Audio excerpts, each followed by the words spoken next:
Yeah.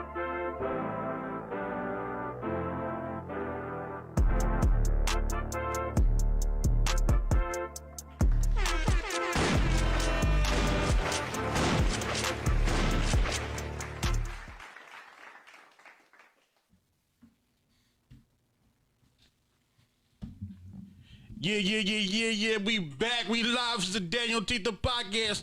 What's poppin'? Good morning. What up? Yeah. How y'all doing this morning? How's it going?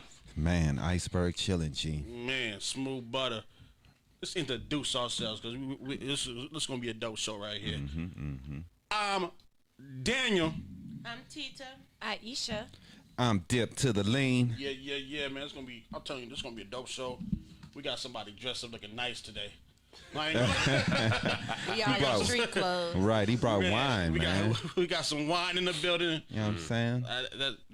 We brought some donuts, but we got wine. That's right, what I'm donuts talking and about, wine. You know what I'm saying? Ghetto fabulous. So, before you know how we start the show, we shout out our sponsors because our sponsors keeps the lights on for us. Let's get it in for our sponsors.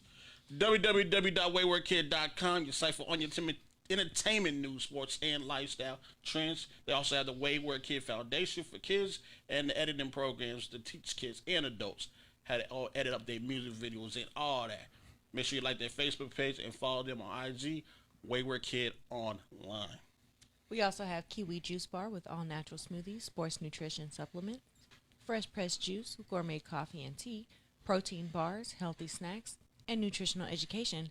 And we also cannot forget they just added meal prep for you. Yep. They will go to the grocery store. You can find them on Instagram or Facebook. Aisha, they just opened back up. Yeah, congratulations. So go out there, support Kiwi Juice Bar because they just opened back up. Get out there, man. I think we're going to have to drive out there, babe. Yeah, need man. me a chicken sandwich. Definitely do. Fire. Yeah. We also have I Shine, You Shine, We All Shine, We Shine Detailing. Make your car shine like new. Check their Facebook page out, like their page, check out Instagram. They're always posting nice videos of how they make their cars shine. Definitely. I just booked an appointment. Yeah, I need to book one myself, right. man. And we also have the deliciousness of Butcher's Wings and Things. Come get these wings and things. Them places crazy. I got the corner asada fries.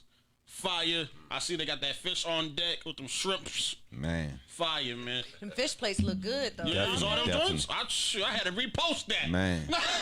So make sure you go check them out. Follow them on Facebook and IG. Butchers, Wings, and Things. That's Butchers with a Z, Wings with a Z, and Things with a Z. We also have Novels by Z. The game isn't only for boys. Experience the game told from the other side. Yep. I think that's the hottest book in the city. Yeah, man. Yeah, that's man. the hottest book in the city. Make sure you go check that out on their website. Talking Novels by about Z. books. Okay. Novels by Z. Dib didn't read it. Me and Aisha read it. We got hooked. Daniel didn't read Shots it. fired. But we're waiting for book 2. We're talking about books. We have Miss Joanne Muhammad with her book, The Bible Told Me So, coming out very soon. She's our top donator for the DanYo&Tita podcast, has been for a while now. We also have Katie Gibson with Lo Mein. Check out our video. If you guys like it, you can sponsor us, and we'll do a video for you guys. Most definitely. Promote and everything. Also, we have Trinity Solutions with your promoting. Trinity Solutions. What else? They do banners. everything, man. They were just graphic design. they just posted something where they're printing like T-shirts and all that stuff now. That's dope, man. They're over there, man. So it's hit them baby up. Jesus. Yeah. Shout outs. You need all that design, banners, all that. Hit them up, All man. that stuff. We about to hit them up with another banner. Stop playing. Definitely. We also have We have us. That's what we also have. Like our Facebook page, DanYo&Tita Podcast. Start our YouTube channel, DanYo&Tita Podcast. Tita, give me the mic. And don't forget to follow us on all your streaming sites. You know what I mean? Yeah, I mean. Let's get it started. We have a special guest in the building. You know, I'm not afraid to tell a man that he handsome with a suit on. You know what I'm saying? I'm handsome without it, boy. What you talking about? You know, we have Ashton Charles in the building. Ashton Charles. What's up, y'all? Good morning, sir. How you doing? How you feeling? I feel underdressed. Right. From my own platform. Yeah. Is that a flower there too? Yeah, man. Oh no. He going to prom. He going to And a little prom. pocket handkerchief. Where the wine go? No, I gotta show off the wine real quick. Where Ain't nothing crazy. It's over there though. Yeah, He got it. he He babysitting it. That's what he doing. Croft said this is he gonna drink it by himself today. Yeah, he got Tita it. has grabbed the wine. Show it off, Tita. Show it At least it's not no Thunderbird or Night Train or anything like that. You know what I'm saying? What's that? The sweet red wine?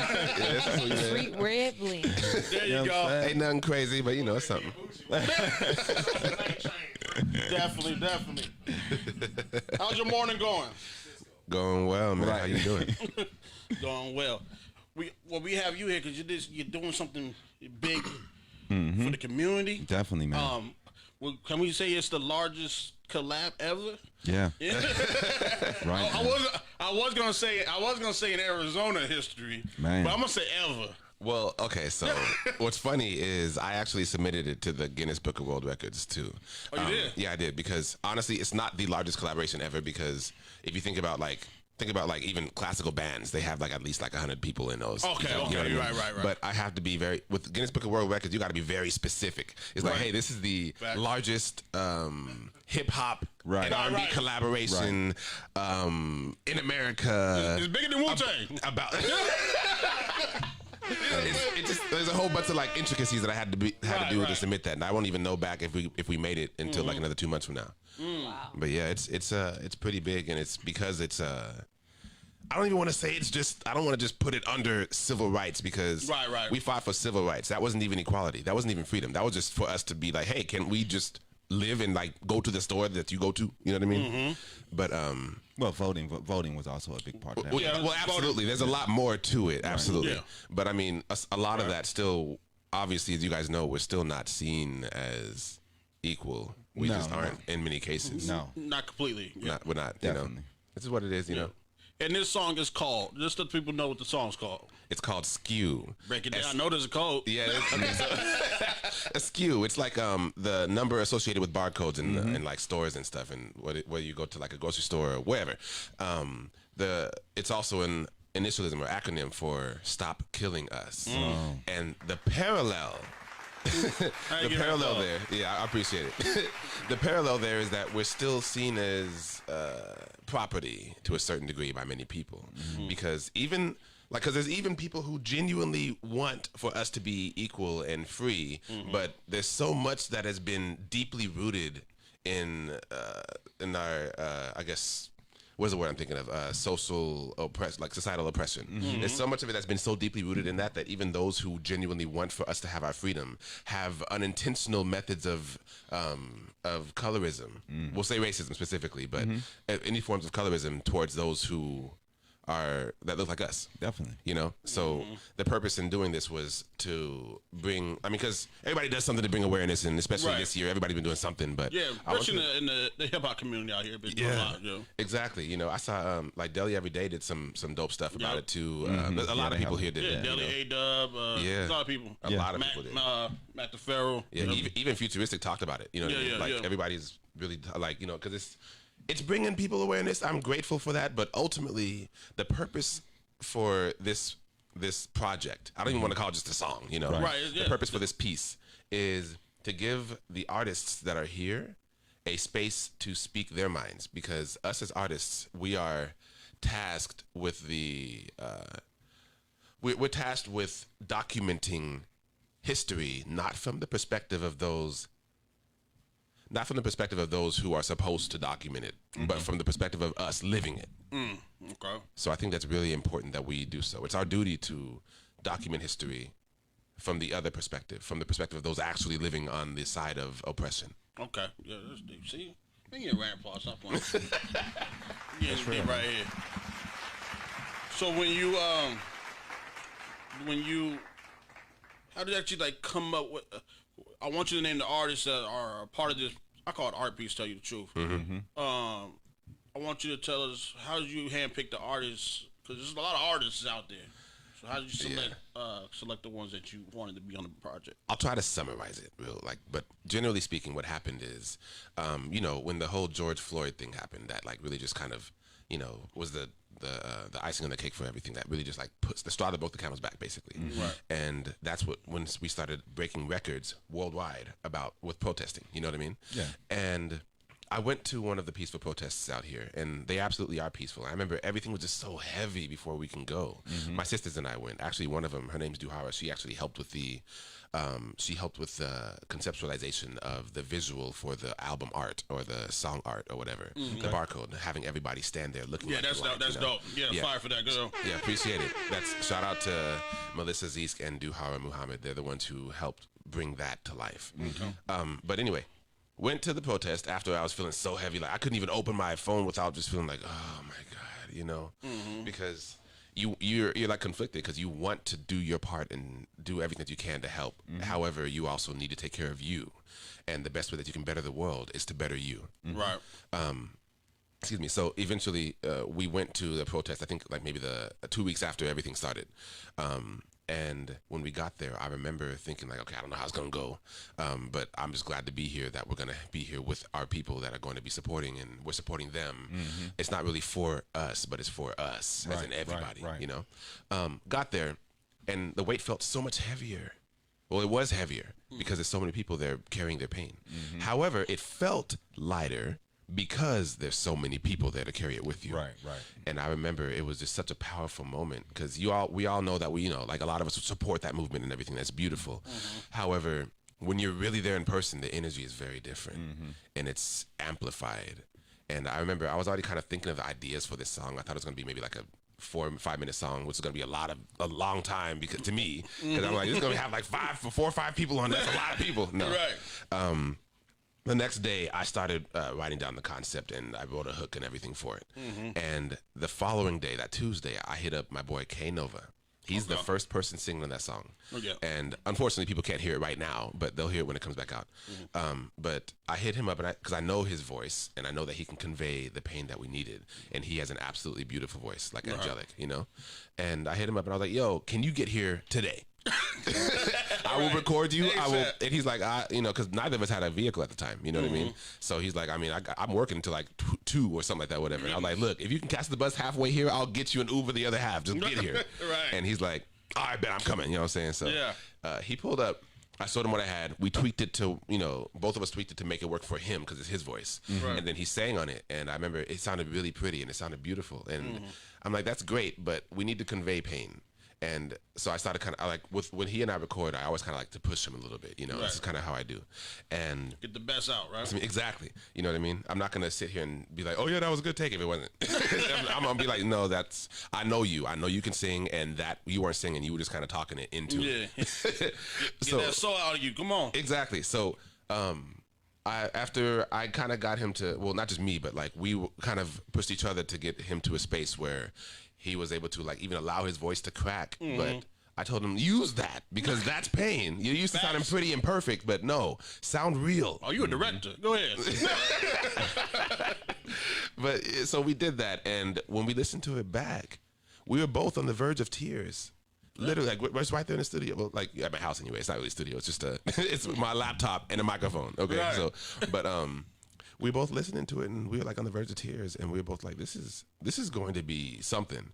And at that moment, I'm like, okay, this might not be no 4 or 5 minute long song, because I know people who want a space to express themselves, because a lot of us as artists, we do want to do our part, and primarily our part. I mean, we can do active things in the community as well, obviously. Right. But the main thing that we do for those of us who are primarily artists is to express ourselves and hopefully express ourselves in a space where others can identify with what we're saying. Right. Because we're not expressing for others. We're expressing for us, and others we will share with. You know what I mean? Like, we're not entertainers. We also happen to be entertaining, but we are artists. Yeah, right. You know? So, True that. yeah, it's everything else just started falling together, coming together. This I know there's a lot of people who is all on Skew. Okay, so The original version, okay? And this might be tweaked here and there depending on how everybody feels with all the stuff that's been going on, of course. But the original version started off with me. I'm first. Then K Nova is on it. He's an amazing singer, like I said.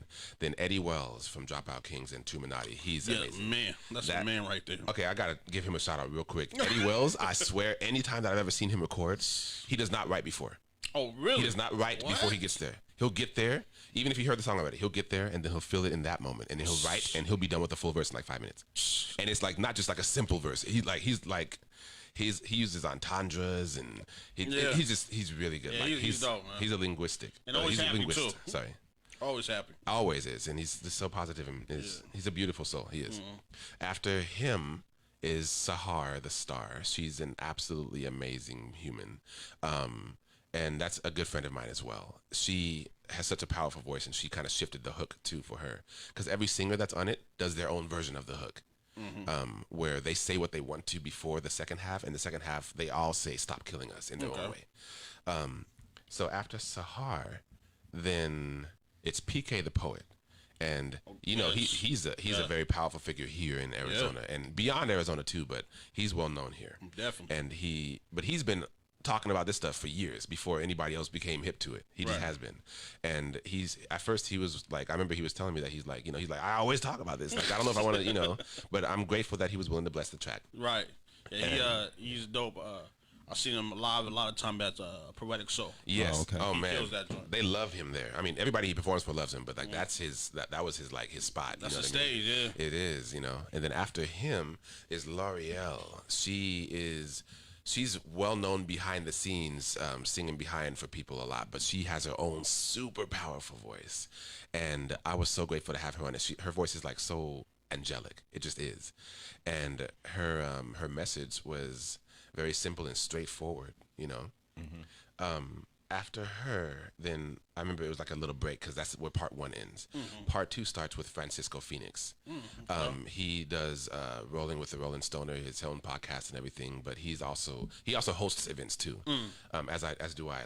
But he's been doing that for longer than I have. But with him, he came in to start part 2 with really powerful like poetic style, and he's addressing a lot of what some people might even consider conspiracy theories, but he's addressing a lot of the truths behind them, and I love that. Definitely. After him, Kai Rasol is on. He's not in the video, unfortunately. However, he is on the actual track. He's on actual, okay. And he came and he gave his all on that thing. I remember I remember listening to him sing that, and I'm like, this man can sing his ass off. Like, what the heck? Right. Talent right there. Yeah. Let's see. After Kai Rasol, there's Louis Santana. He's from Vibe Lane. They've been a group here for some years, but they came more into the forefront of being well known here within the past few years. And I love them with everything because they're always so positive and they're always so real. And it's not very often to see a group last more than a year. I know this being in one, Yeah. Excuse me. Yeah. So, You're in a great group that we know. Thank you. I appreciate it. We'll talk about that in a minute. Shout out to the Color 8, you know what I'm saying? So, but okay. So yeah, after Louis Santana, then we have Lee Water. Speaking of the Color 8, he was a former member of the Color 8, and he's still very much loved by us. And we still we talk and we might hang out here and there, or we'll feature on one another's things here and there. It just depends. But he's absolutely respected in the community and by us. And he honestly, I remember it took me weeks to realize some of the double and triple entendres that he was using, and it's such a short amount of time. He has a 8-bar verse, and only 4 of the bars are his own words. Yes. And I remember as soon as I realized what he was saying, I called him immediately. I'm like, nigga, what the fuck did you say this and this and that and that? Is that what that meant? Yeah. And it's very deep and it's very beautifully spoken. After Lee Water is Ronnie Dijon of Mahogany 4. And also, I want to make it very clear that all of these people that I say are parts of groups, they are their individual selves as well. Because they are not defined by their group. However, being in a group means you are of your group, which means your group is you and you are the group too. Right. Not that they define you. Kind of had that discussion before the show, kind of did. Look, no, we can talk about that in a minute too, because I had my own struggles when I first joined the Color 8. I had my own struggles because I felt like I was, I'm an independent artist, and I'm with the Color 8, but then the Color 8's getting bigger than me. That's what I was thinking, and I'm like, so that's beautiful, but I'm like, what about me? Right. I had to grow through that, do my own shadow work, and understand that the Color 8 is me. You know, I can't see that as separate from me, just as much as I am the color 8. So when I go out and people recognize me as something, or if I get credit for something, I'm the color 8 just as much as Emmett is, just as much as Cal is, just as much as Germ is, you know? Yeah. Right. So anytime they go out, the same thing will happen, and it comes back on all of us. Yeah. And that's what it's for. That's what it's about. Yeah. So Y'all a powerful force, so that name, thank you. you know what I'm saying? Don't ever as an artist, individual, that's powerful right there. Yeah, thank you. You know what I mean? Thank you. I appreciate that. But yeah, it's a lot of people. Sorry, it's a lot. You know what I'm saying? So yeah, Ronnie Dijon. Honestly, he had one of the most powerful parts in the video. If you watched it, you know, and if you haven't, you'll see it when I drop it again. He's he's very passionate. I will give you 100% that. And that man he can perform his ass off too. Right. After Ronnie Dijon is Cosmic Cadence. Yep. The one who put together Poetic Soul. He's the one who runs that. Yeah. He's been. We know him. He's been here. Yeah, you know. Yeah. He's a Good very, guy. very beautiful soul as Yeah, well. definitely. Absolutely. Great And guy. I've known him since before then, and he's known me since before I even got in the band. You know what I mean? Like we go back a little bit, you know, since 2015, I believe. My first solo show where I started rapping for real was one of his shows that he put together. I think that's the same time I met him around 2015. Yeah, exactly. So, you know. And his part, he's very direct, and he has like just a powerful voice, because it's interesting. You see him go from singing to like speaking, and when he speaks, it's like he commands your attention. So Yeah, that's his style right there. it is, and that works for him, you know, because you hear him singing, it's like, oh, he has a nice voice, and it's like then you hear him speak, like, oh shit, hold on, wait, am I in trouble? Right, yeah. You know. So how many people is that so far? 10. Let me see. It might be 10. 10 or 12, I think, one of the two. I'll tell you, it's crazy, dude. Right. It's crazy. I think that's 12, I believe. And that's what part 2 ends. Part 3 is the last part, you know. Okay. Part 3, I don't even, well, I'll mention the names of the people, but I don't want to, what's it called? I don't want to, like, you know, ruin the order of everything either, too. Okay. But I'll mention the names, though. So I will say there's Jay Tatum. She's amazing. Cherie Joy, absolutely amazing. Dom Root, one of the co-owners of I Am Root Co. They're the ones they're one of the main reasons why I am where I am. Wow.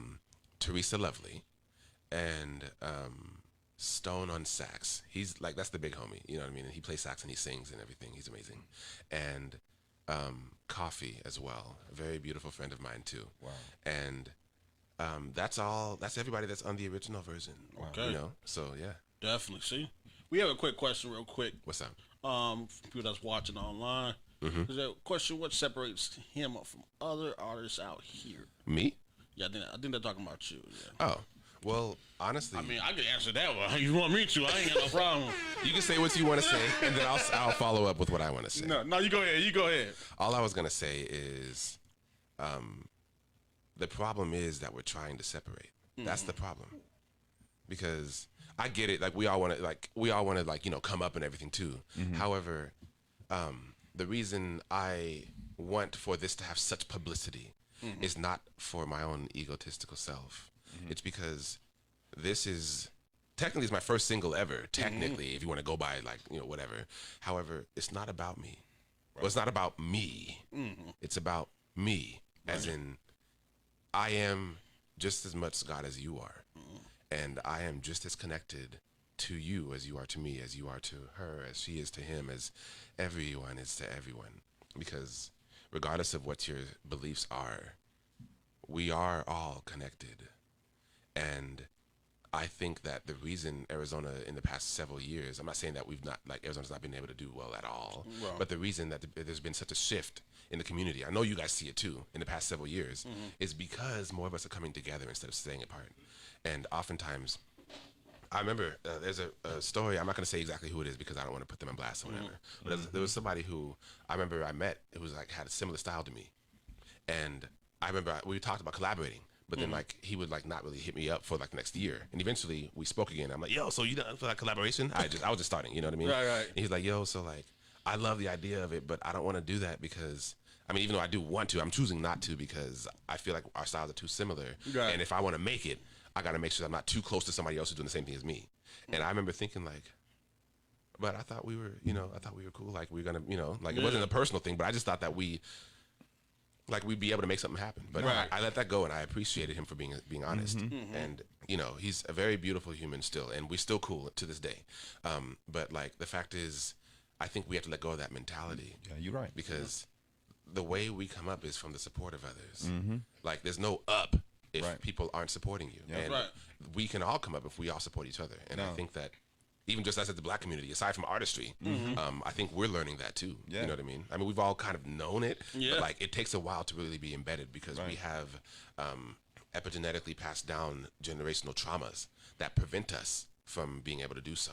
You know what I mean? Facts. Well, that have prevented us, but we're not stopping that. No Right, more. right. That's what I'm on.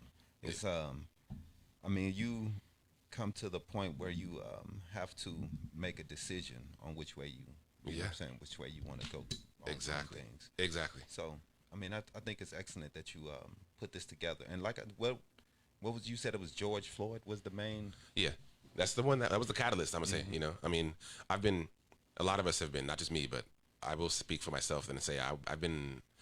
I think the first one that really stuck to me because this has been going on since before I was born. You know, I was born the year that the Rodney King thing happened.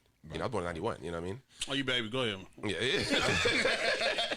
I was literally like born that year, you know, in July. So, but like, I'm not surprised by any of this stuff, and I'm not necessarily even scared by to go outside. I'm very aware of the dangers, but I'm not scared because it's not surprising because it's not new. Right. It's just, I think Will Smith said it's not getting worse, it's getting filmed. Right. You know what I mean? Facts. So. Yeah, yeah. I yeah. think that's the thing too. I think that like in between George Floyd to the new case now, Yeah.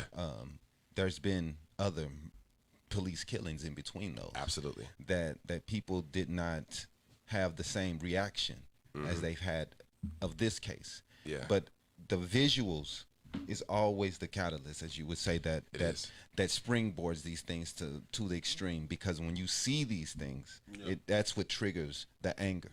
Yep. We may have other police killings, but you have that disconnection because you didn't see it. Yeah. Once The you see visuals, those yep. visuals, that's why people are like, why didn't this case get you guys to react? Why didn't this case get you guys to react? Because you don't have the same reaction without the visuals. don't. You feel like you're there when you have those visuals, and you feel like you have an emotional connection to what's going on. Yeah. And that's the reason why people are more irate when they see these videos. Exactly. And that's the reason why people have to understand that why these things get pushed overboard when the visuals are there. You're right. You know, because it's like if you think about it, like okay, for me personally, the one that really got me was the Sandra Bland one.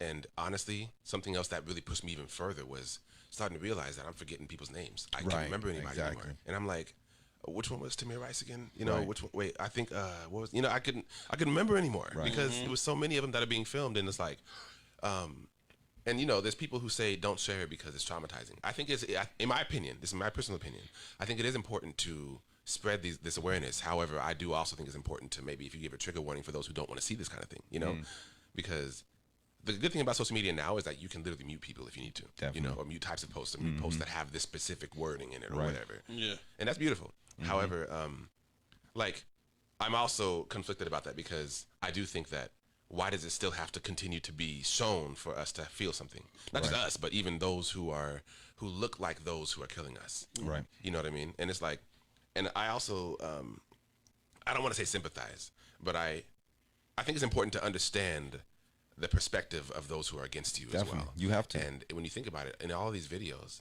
I think they're trying to defend these other people.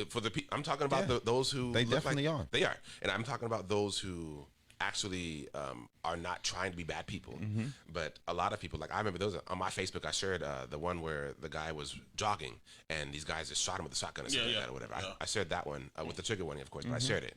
And somebody commented and they were like, "You see, he shouldn't have been doing this or whatever." And I'm like, and you think about it, it's I'm not going to say 100% of the time, but in many cases, it's because when they see the video, like when we see the video, we see ourselves in his shoes. Right. When they see the video, they see themselves in the other person's shoes because they look like them, right? Right. Not all the time, but generally speaking, we tend to try to relate with No, those that's a who we look scientific like. fact. Yeah, it is. It's all psychological. It's all psychological. If you look at someone that look like you, Exactly. you seem to empathize with that person more than someone that doesn't. Yeah, and typically. that's why police officers, they have a built-in prejudice sometimes, just because they are not the same color as someone. That's why we want to have the police officers to look like the police in the places that they police. I mean, I believe that should be a number one standard for the officers and the officers in the location.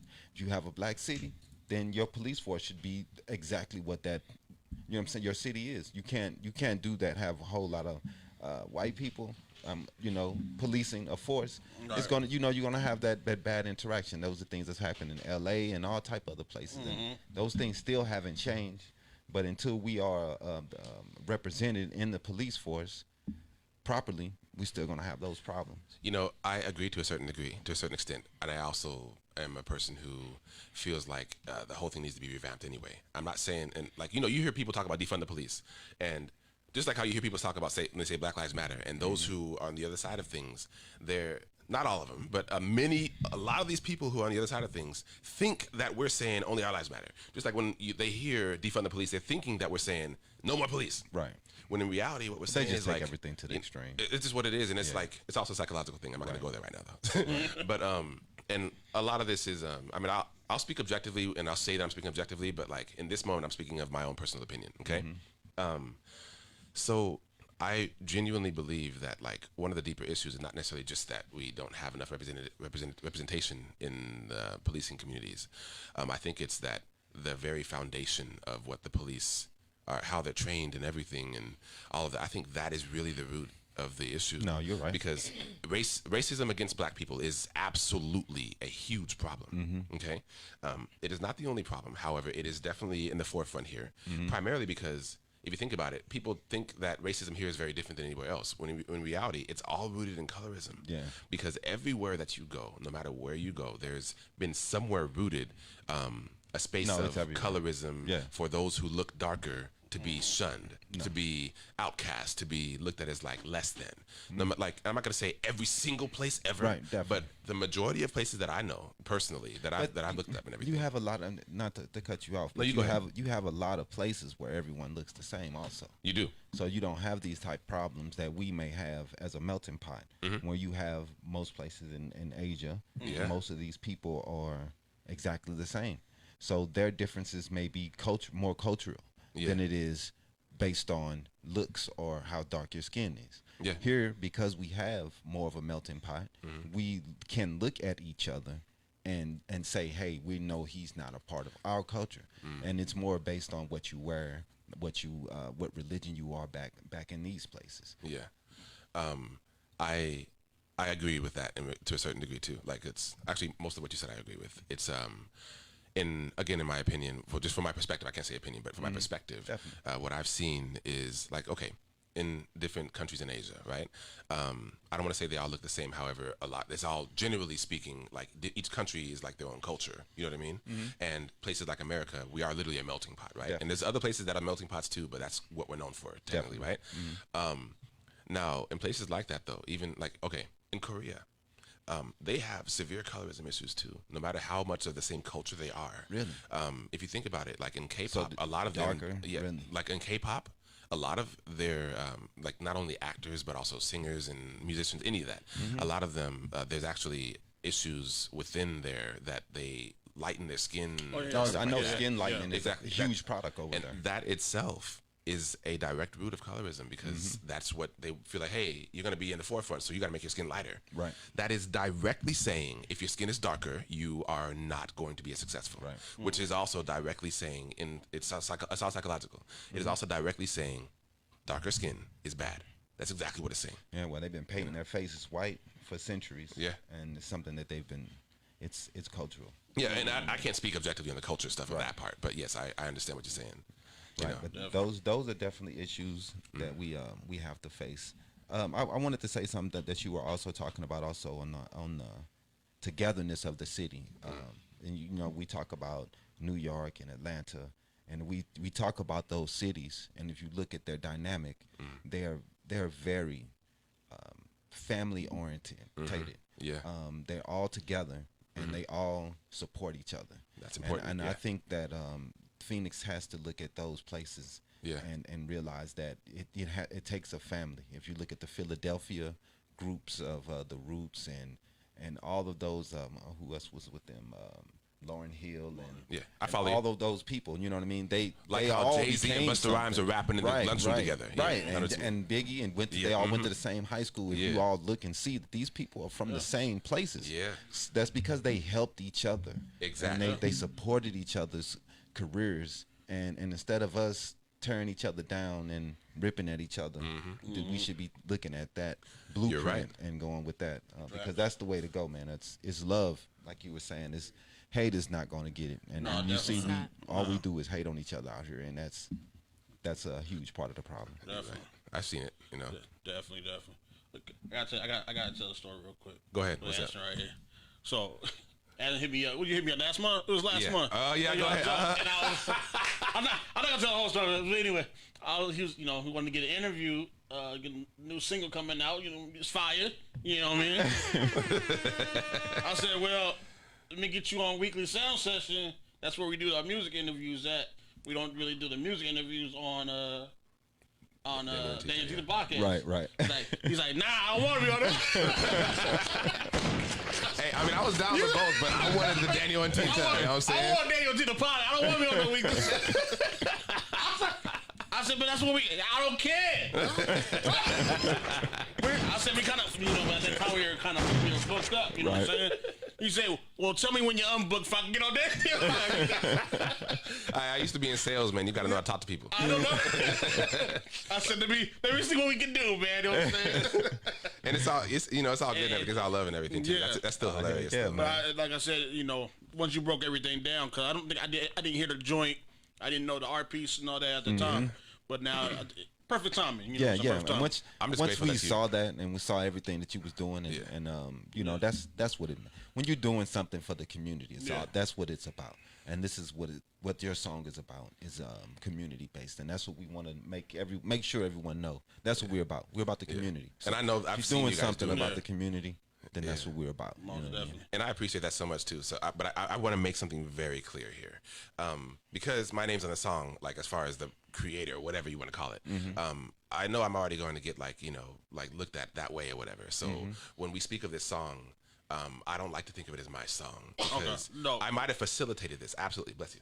I absolutely facilitated this, which is beautiful. However, this would be literally nothing without all of those artists who expressed themselves. Most definitely. And so I could have made a song about this like anybody else would have, but my purpose in doing this is to create a collaboration, because even growing up, my favorite things when it came to music, things that gave me goosebumps was like when remixes were a real thing, like not just where everybody's kissing the beat. I mean, like where like Touch It. Right. That remix, that mega remix with everybody. Right. And everybody from Papoose to Neo. Yeah. You know what I mean? Right. Like, it's like that kind of stuff would give me goosebumps. Right. Yeah. And I love that, especially when they performed it live and freaking, even Eminem came out. You know what Right. I'm saying? It's stuff like that. I like collaboration like that because that's what shows togetherness, oneness, like how you were talking about. We can talk about that in a minute too, but go ahead. I do want to ask you a couple of things. First, I want to ask you the comment we have up there. How did you get your start into music? And then we'll go on from there. Okay. Just to address that question. What do I think about what music is out now too? We'll get that. We'll get that. Yeah, we go with that. But excuse me. So, okay, I'm not gonna go back to like middle school. Yeah, no. I'm just gonna talk about here. Okay. Right. So I've been playing. I've been playing instruments since like I was 10. Right. Wow. Nothing crazy, but like it's still a long time. Right.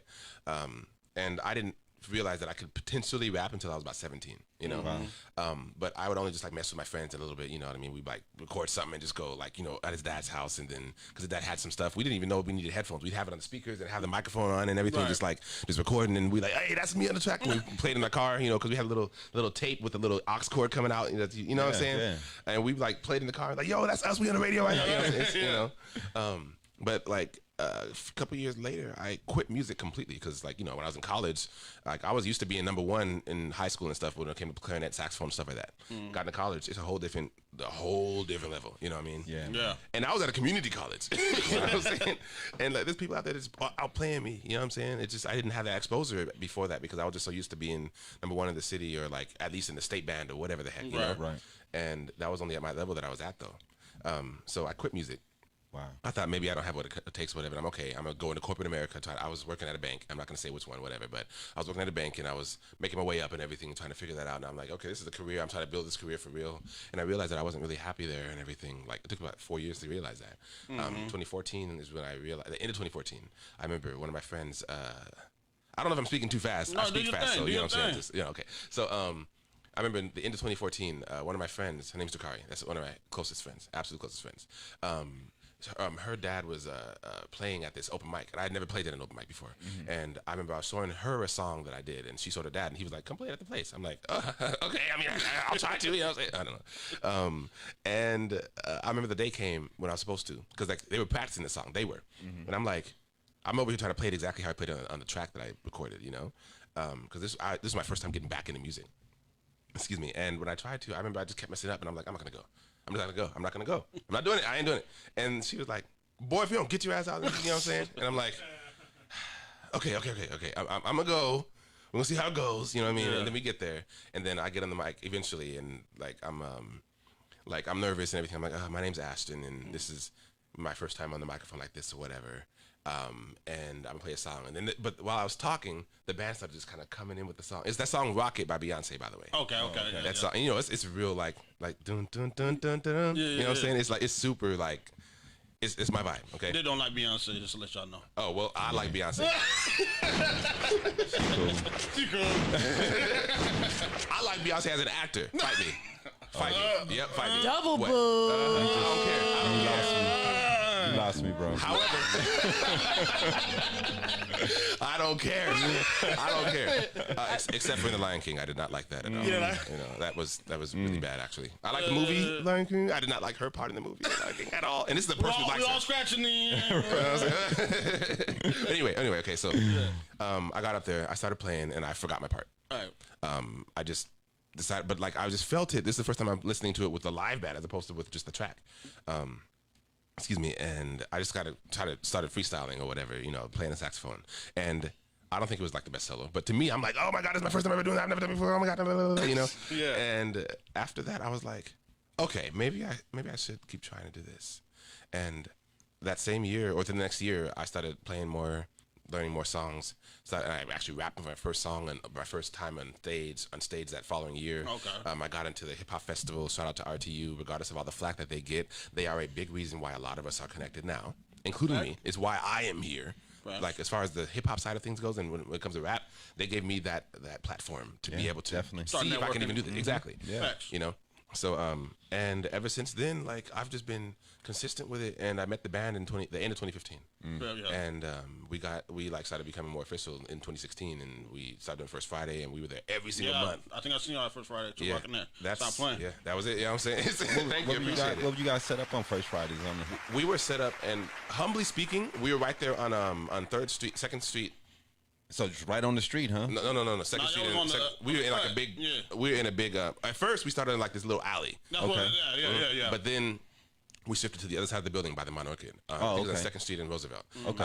And we were in that big grass field, and we've been there Okay. ever since. That's dope. And humbly speaking, I've learned from people speaking this, and also by looking at it, that we started to become one of the biggest things at First Friday. That's not a lie. It's what it is, and I'm grateful. That's You dope. know what I'm saying? It was Dang, like who came up with the idea to start rocking First Fridays? I think because this is before me. Like I think they started creating this idea shortly before I met them. Well, they were just like, oh, yeah, we'll just play this place. We'll just go there and just see. What I'm saying? And somebody let us. Yeah, you can play in our alley. And then so we all just showed up there and we played and. It was fun, and people like really showed. I still got video from the aftermath, and I was holding my phone up. I'm like, "This is a lot of people." You know what I'm saying? I know. Why didn't I ever think of that? Tita was like, I tried to tell y'all. Whatever. Y'all don't listen. Tita, we was at one of the first Fridays y'all playing. Tita was like, oh, I go to school with them. I was like, what do you mean you go to school with them? Yeah, I think it was it Glendale community? Oh. Phoenix. Phoenix. Phoenix College, I believe. It was with Cal and Emmett, I think. Yeah. They I think Cal graduated that year from Phoenix College, and they just like they started jamming one day, and then I came along eventually. It's a funny story. I'll tell you about later. But so like they got that together, and we did that, and it was crazy, and we were all like on a high from that, and then we just started coming back every month, then when that alley was no longer a space we can perform at, I was fortunate to know the people who owned the lot, the grass area on the other side, and I got us a connection to be able to perform there, and we've been there ever since. The crowd just got bigger and bigger, and it was crazy. Yeah, that's raw, man. I got a couple more questions for you, and then we're gonna move on to the game. Okay. First question is, did you bring the sax? I did. Can we see it? Can we at least see it? You can see it. You can see it because I don't know if it's going. The sound ain't gonna be right. No, we don't want you to play. We just want to. Because, they were asking how you separate yourself from artists. So I want them to... Yeah, go ahead, Dapper Rapper. Yeah, man. Let them know. Let them know, yeah. Dude is an actual musician, not like you other rappers who just... No, you know what I'm saying? Shots thrown. I mean, actually put that button. I say it all the time, man. Rapping is the easiest part of music. And, yeah, it is. I mean, if anything, it's easier than actual just writing a singing song, because you got to think about the tunes you're going to be in, the keys you're going to be in. Definitely. Those things aren't thought about when you're rapping. You just write. I want to comment on that. If that's okay. Do that. Okay, so me, I'm a writer, right? I was never that good at freestyling. I still do sometimes anyway, just because. But I just wasn't. I didn't grow up a rapper. I was a little nerdy kid that liked to play clarinet. You know what I mean? And I learned that I can, because of the way I speak, I've learned that. Because linguistics is something that I'm really into, you know what I mean? And becoming a linguistic lyricist is something that I've grown to enjoy. Right. However, I don't want to say rap is just easy. I think it is, and I know that you guys know that it's not just easy, but I just want to make sure that I make a distinction. I think it is easy. Well, maybe you're just not good at it. I don't know. I get what Dipper saying. I want the word easy, but it's a dude came out with a song, Pull Up Your Pants. I know. Oh man, I'm just saying, dog. Writing actual rap and the fundamentals of actual rap. Dog, I'm not saying well, that we consider that it's rap. not Are we gonna put that in the category of rap? It's a rap song. It doesn't matter what the bars are. If the bars are horrible, anybody can write a rap song. Anyone. Well, think about it this way. Pretty easy. Because there's people who are okay. Keyless is her name, right? She did the one that song. My milkshake brings out a bunch right? Yeah, she can actually, Khalid, sorry, I don't really know, whatever. She can actually sing, and she can actually like do really well with her music. Great, However, that simple ass song is the one that happened to hit. So anybody with an extreme talent, I've been playing saxophone for about 19 years now. Okay. Yeah. And I still this day I can still get paid for playing certain things. I learned a lot more complicated things. However, the things that people pay me for are relatively simple. Yes. And they're not. But the thing is, the reason I still charge the same amount when I'm booked for these things is not because they're paying for the simplicity. Right. They're paying for my knowledge to know when to use the simplicity. Right. And I'll give another example. The greatest rapper in most people's minds is Tupac. Yep. One of the simplest. He used a lot. I'm not saying that he didn't use a lot of words or he didn't have a lot of word play, but he was a pretty simple rapper. He didn't use a whole lot of speed and a whole bunch of fast words. He didn't do all that. But he was, since people could understand his message and his message was pretty clear. Yeah, that's what was the most sold. We have more intricate rappers who have more what's the word I want to say? They have more intricate raps, you know what I mean? Yeah. More their bars are more hard to comprehend what they're saying. They're rapping faster. They're not known as these rappers. Right. And they may be the best rapper, but the best rapper is not always known because people may not be able to understand what he's saying. Right. People can't get the things he's trying to comprehend in the bars. So it's a disconnection sometimes, and unbelievably, we are simple people. Yeah. What's up? I just want to let the people see we got the sax right there. Yeah, there's a lot of things that separates this man from a lot of artists. I just wanted to point that out. Actual musician. And I still want to toast that wine too. That's looking good right now. We'll hit that. We'll hit that. You still reading music and everything, and sheets music. And that's my foundation. Do you write? Yeah, Yeah, I that's do sometimes amazing, too. man. Like it just, I don't like I don't script things out all the time. But yes, I absolutely will sometimes. You know, Man, but that's- primarily because if you know enough of the music theory, is what it's called. The why things sound good. You know, why things are appealing. Like if you tweak one note in a full chord, it might change it to sound more dark and eerie or whatever. You know, stuff like that. That's all based in music theory. But some people like. There's church musicians who don't know how to read, but Yeah, they know that definitely. stuff innately because Yeah. they've just been growing up in it. Yeah, you know? a lot of the top musicians do not know how to read music. They just they yeah. just have an ear for it. Yeah, and just like it's so like it just there's a spectrum of different upbringings of different musicians that have that. Reading music it's a science in itself to me. I mean, knowing where the notes lay, which notes do once, and you have to know the symbols without the symbol. With this, it's definitely a difficult. Because I played drums for a little while, so I remember how to read some of the music sheets. Yeah. But but writing, I couldn't imagine having to write it out. I could never read music whatsoever. I did for a little while. But Yeah. I was able to play the piano. I was able to play the keyboard. It's all But I linguistics. was never able to read it. But I knew the keys and I knew the scale and I knew it was just applying it. That's Yeah. that's the hard part too. But Yeah. that's what the consistency comes from, because a talent is not something that's just like given to you that you just naturally have. I mean, some people are more naturally keen to something. Right. However, your talent is your pursued interest. Definitely. It's something that you pursue to get better at it, to where, because like all art is linguistics. It's all language.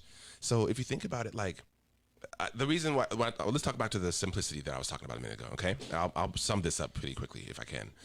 No promises. No, I'm playing. No.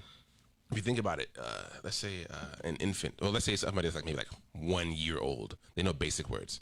You know, like they might be able to hold a small conversation with you, like talking about maybe food or just the fact that they want something. And some of it might be babble, but like they might also speak to you like saying, "I'm sleepy, I'm hungry, I'm whatever, or I just used the bathroom, whatever, uh-ohs and."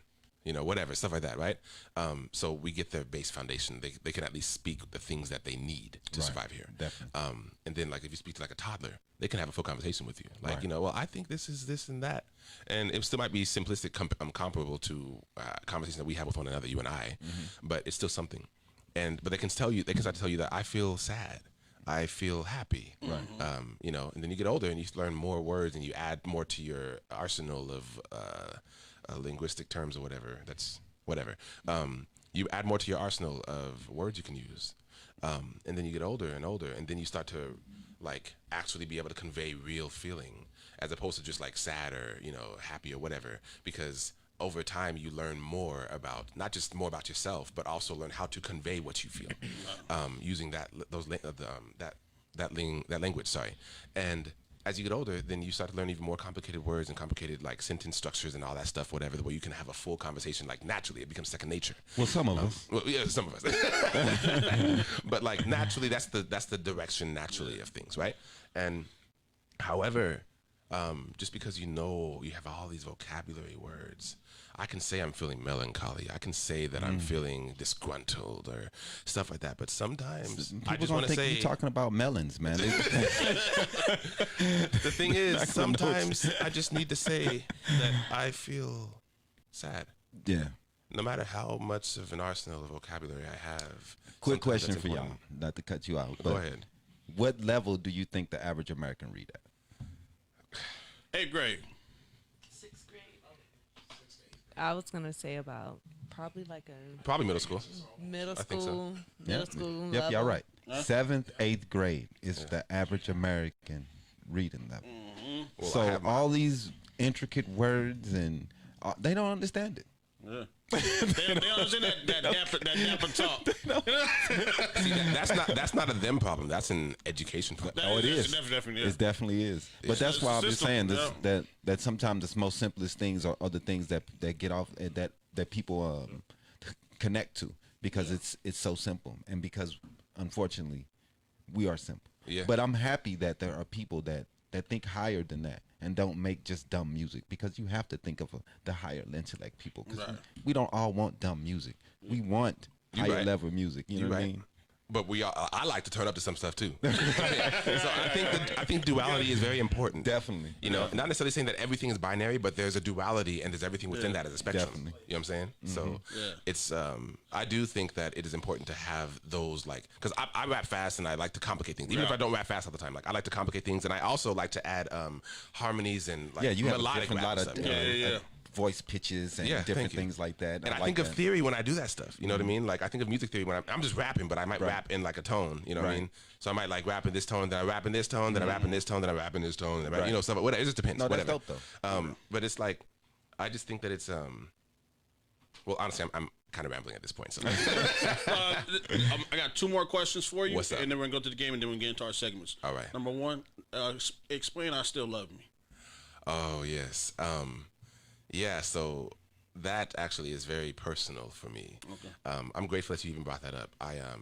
I unfortunately I was working with an organization to get those printed and everything, and it just unfortunately didn't work out, and everything got put on hold. They just got printed and they're ready today, actually. Okay, which is sick. beautiful. You know what I'm saying? The shirts are ready finally. It's been some months. Some people pre-ordered them like a few months ago, and it's like I'm just grateful that they're done now. Right. But I Still Love Me. What happened was with me, like for years. And this is I don't think this is anybody's fault, even when it comes to parents and everything, because our purpose here is to make sure that our children go and grow further than we did. Facts. That's what's supposed to happen. Right. So anytime that you feel that your parent failed you, if you are realizing that there was something that your parent lacked, that means your parent did a good enough job to get you to a space where you can realize that you have to go further. That's dope. You know what I'm saying? Right. And I'm not going to say that excuses anything else as far as what some parents do, but generally speaking, that's it. That's how it works. Yeah. But anyway, so for a long time, I didn't even realize this until like a year and a half ago or 2. I felt like I wasn't worthy of anything really, of receiving things. Like honestly, gifts is still just like my least compatible love language anyway. I don't like to really receive gifts. I don't really care. Like it's not like I hate gifts. I'm the same way. Yeah, you know, like it's just like, I'm like, oh, well, thank you for thinking of me. Yeah. But it's just not my thing. Yeah. And I think it's important to love people, not only how you love, but how they best receive it. Right. Yeah. You know? So anyway, it wasn't until like last year, because like I had lost people closest to me, you know, whether it's losing them from this realm of existence or just losing people in a way that they are now or whatever. Like, you know, or maybe the dynamic shifts in your relationship with somebody or whatever. And each time I've felt, even like I've lost my best friend in 2016. Like she died. It's okay. It's okay. I understand. The thing is, what happened is not okay, but the fact that it happened has to be okay in order for us to move forward. But anyway, I felt a lot of not only survivor's guilt but protector's guilt for a while, because it was the one time I wasn't there with her. You know, it was the one time that I would go to their house all the time. Yeah. You know, and we just hang out and whatever, and then like when they go home, then when she go home, I would go home and whatever. And that was the one day that I decided not to come over. And unfortunately, it was a car accident, you know, and she, you know, she had a seizure at the wheel, unfortunately. Oh, and so yeah, it was her and her daughter and her dog. Unfortunately, they didn't make it, you know, and you know, I knew them very, very well, but like I just felt a lot of guilt there because I felt like I should have been there, you know.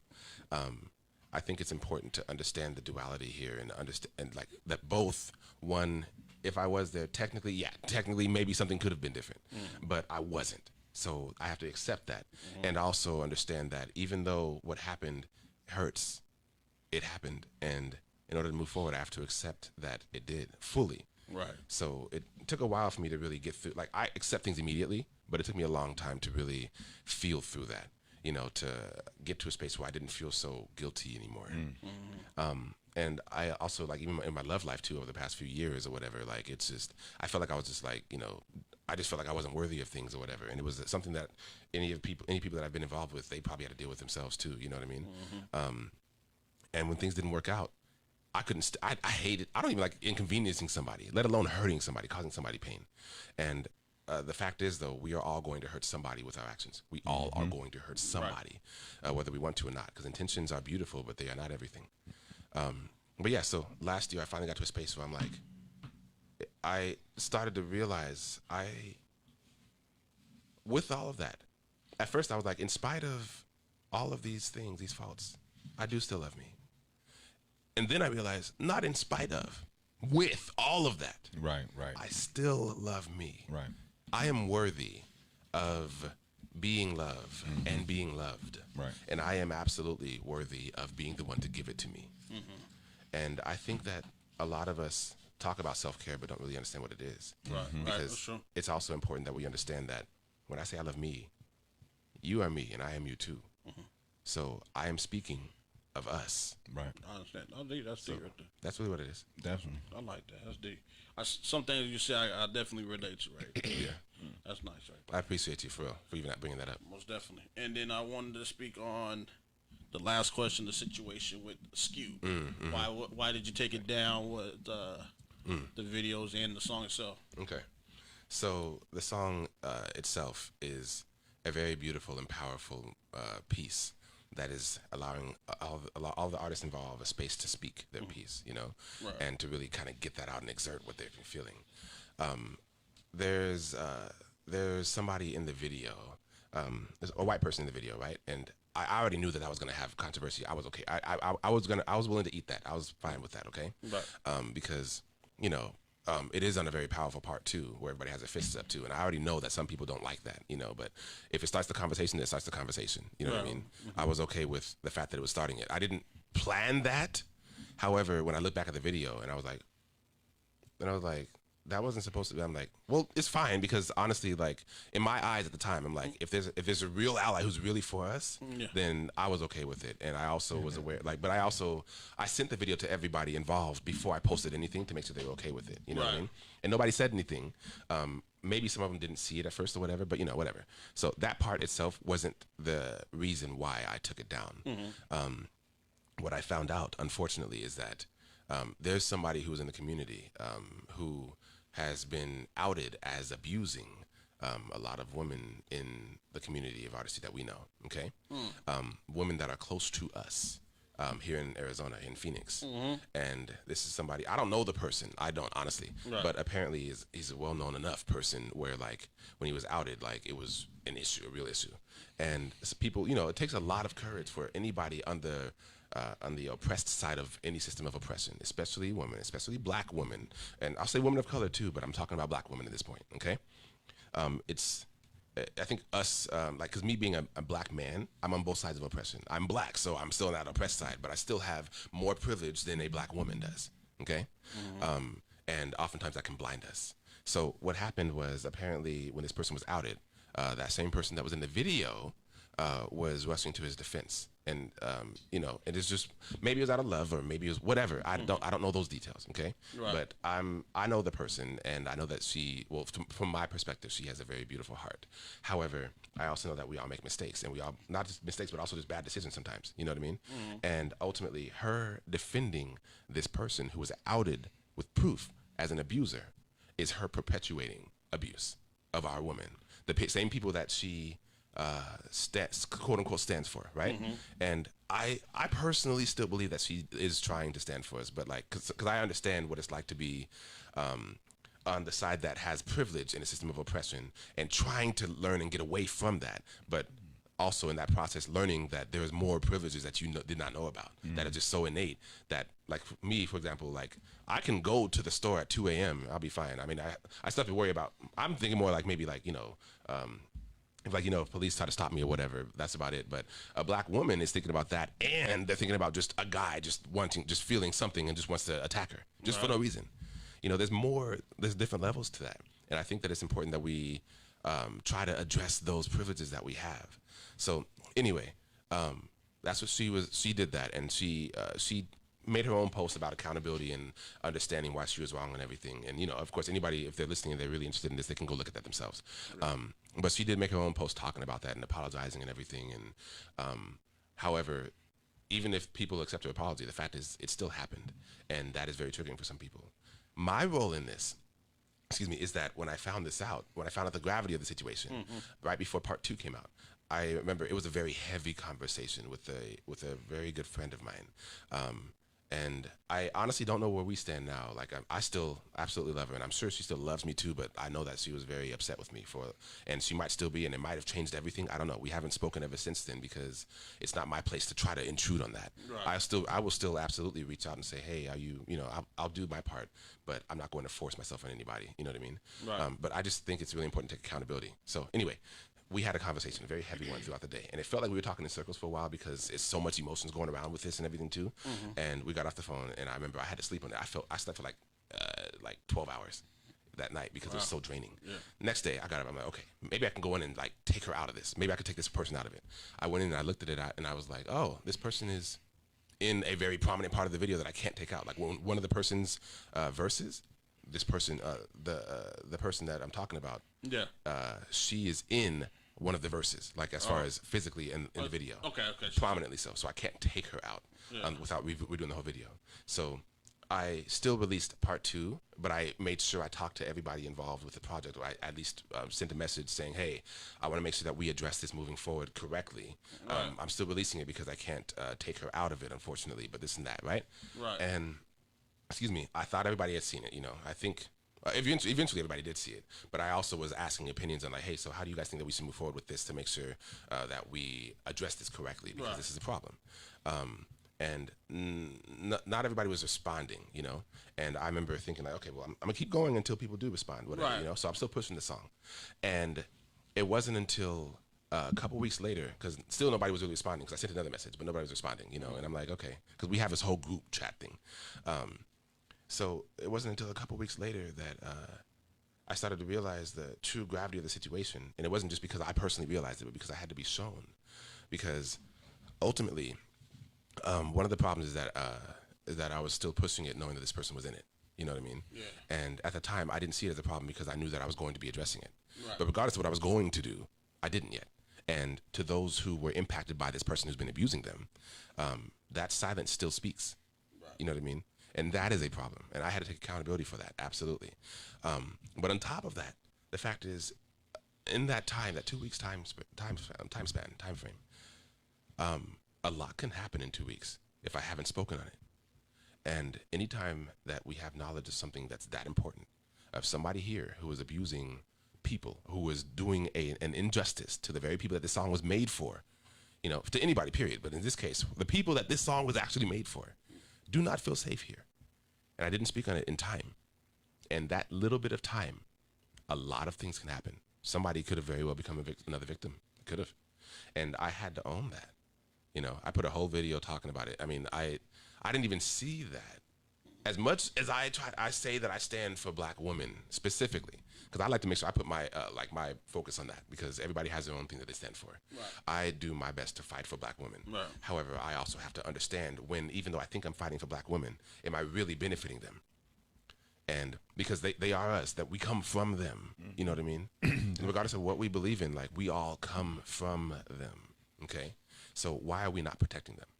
And a lot of these things are like subconscious privileges and subconscious entitlements to parts of them that we are not entitled to.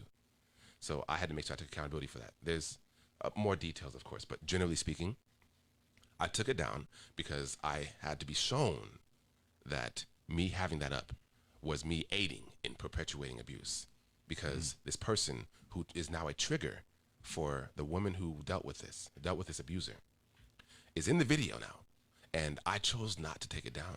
I chose to continue to push it at that. And it wasn't from an ego place. It wasn't. But it was from a place of blindness, because I was trying to do it for everybody. But what they expect you to do? They expect you to reshoot the video? I mean, the visuals are down. I mean, you can't, at that time, that person hadn't made that mistake. They hadn't. So it's like, it's kind of hard to, I'm talking about the person who made the statements afterwards. Yeah. So it's kind of hard to go back and punish a person for something that happened and you on a day that you didn't have that issue. You see, I agree with you. However, in most cases, I would just be like, okay, like, people are going to not like it, whatever, but they have to understand that I was whatever. However, in this case, this song was made as a safe space for these very people who do not feel safe here because this person's in it. Right. So that's the big difference here.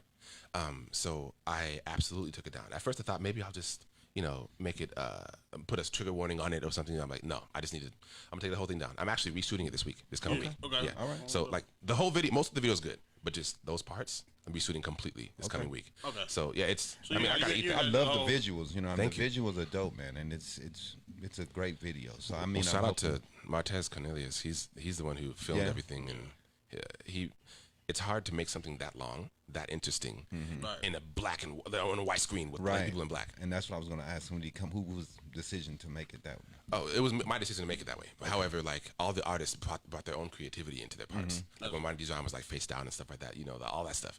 They brought their own creativity to it. But yeah, Tez, he's the one who put everything together and made it work. So you know, shout out to him. But Yeah, I just had to take that accountability. That's all. That's dope, for sure. Well, I hope you get it back together and everything comes back together because we love the video and we definitely want to see it.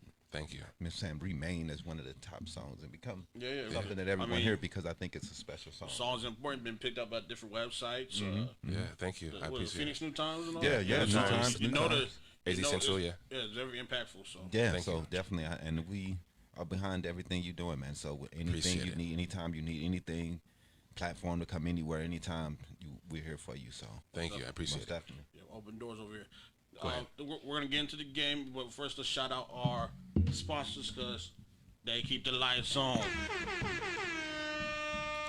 www.waywardkid.com, your site for all your entertainment, news, sports, lifestyle trends. Go ahead, get rid of them donors. Stop playing. You know I'm about to. And they also have the Wayward Kid Foundation for all your editing programs for kids and adults. Make sure you like their Facebook page, Wayward Kid, and follow them on IG, Wayward Kid Online. We also have Kiwi Juice Bar with all natural smoothies, sports nutrition supplements, fresh pressed juice, gourmet coffee and tea, protein bars, healthy snacks, and nutritional education. Also, we can't forget they are now doing meal prep for you. Get your healthy meal prep. They will go to the grocery store for you and do all your shopping and meal prep your week for you. Now, what gym are they located in? LA LA Fitness. Fitness and Chandler? in Chandler. Chandler. In Chandler. They're open. LA Fitness in Chandler. Go see them. Go check out their menu. They're now open. Arizona Avenue. Okay. Nakatillo. Okay. Man, There support you go. them. There you go. They're back open. They're back open. You can also find them on Facebook and Instagram. All right. Yeah. We got I Shine, You Shine, We Shine. We Shine Detailing, make your car shine like new. Check out their Facebook page and Instagram. Check them out and contact them if you need a detailing for on your new car or old car or beat up car. Hoopty. Them the before and after pictures is fire. Yes, always, man. They do a great job. Delicious Bush's wings and things. Make them get these wings and things and all them other bills. They got the macaroni and cheese on deck. Stop playing. Man. I think I might have to get me a fish plate with some Man, macaroni and I'm cheese. about to go. I'm about to go all the way to on the south side for them place. Stop playing. Man. I need some wings too. So man, get them Butch's wings and things. That's Butch's with a Z, wings with a Z, things Things with with a Z. Like their Facebook page. Follow them on IG. We also have Novels by Z. The game isn't only for boys. Experience the game told from the other side. You can also find the book at www.novelsbyz.com. Go ahead and get you a copy of that book. You might want to go ahead and read it. Yep. All the drama. All the drama. Let's do a giveaway next week. Y'all down? Yeah. Yeah. We'll bring the book. And all Tune that. in next week. You'll get a Free copy. Yeah. copy. What else we got, Miss Tita? We also have Miss Muhammad, our top donator. She's coming out with a book as well. The Bible Told Me So. So check that out. They'll be out before this year ends, I believe. We also have Katie Gibson with Lo Mein. Check out our video. If not, check out him on Spotify on all platforms. Check out his video and all the moves, the ninjas, right? Oh yeah, the breakdance you got on there. Oh, yeah. That's dope though. But Yeah. yeah. We also have battled Trinity him. Solutions. We're not going to talk about that. Right. You lost. Trinity Solutions with all your promoting, banners, t-shirts, printing, and graphic designs. Most definitely. I want to give a shout out to Dip. He got that DanYo&Tita podcast hat on. Get your He's order. supporting all of them. Yeah, the support district on. But you can order your DanYo&Tita podcast hat. Stop playing. Yes, you can. And you can hit a support district and order their shirt. Yeah, man. Get And you you can get hit you up one of these. Butch's Wings and things. They got the Mary, you know what I'm saying? Oh, that's dope. The Mary bucket list. That's dope. You know, Butch's Wings and things also have that. They have their Facebook group. You can order their shirts on there. Hit them up. You know what I'm saying? Check out their promotions for their yearly club stuff. Yeah, that's pretty dope over there. Oh, yeah, and we got Tim C for mayor. Well, don't forget about that. Can't vote. Gotta vote. Get out there and vote for the homie Tim C, Uncle Tim, as we call him over here. Uncle Tim. Right. Get out there and make your voice heard. Uncle Tim's in the building. I gotta get Uncle Tim in the building. So we ready for the? No, before we start the games, just I know. Let's just do it. I'll do a word on the street news real quick. Okay. We have first of all, rest in peace, Chadwick, Boston. Rest in peace to that man. Man. That's sad. Well, I want to make sure. I want to say this. Regarding his death, that black men. This is a cancer that unfortunately hits a lot of us. So we have to swallow our pride and me myself need to go to the doctors, man, and start getting these checkups, changing our diets, these meats and processed foods that we're eating, man. So we need to think about these things, man. If it can happen to him, it can happen to anyone. Most definitely.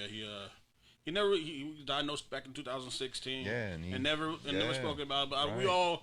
I think if you're a fan or supporter, you kind of knew something was wrong. Yeah, from the dramatic they knew. weight They loss. just kept it under wraps. Most definitely. I seen him a couple of times. I didn't think nothing of it. I thought maybe he was doing a role or something. I just didn't think. I wonder if people probably thought something of it because it was very dramatic.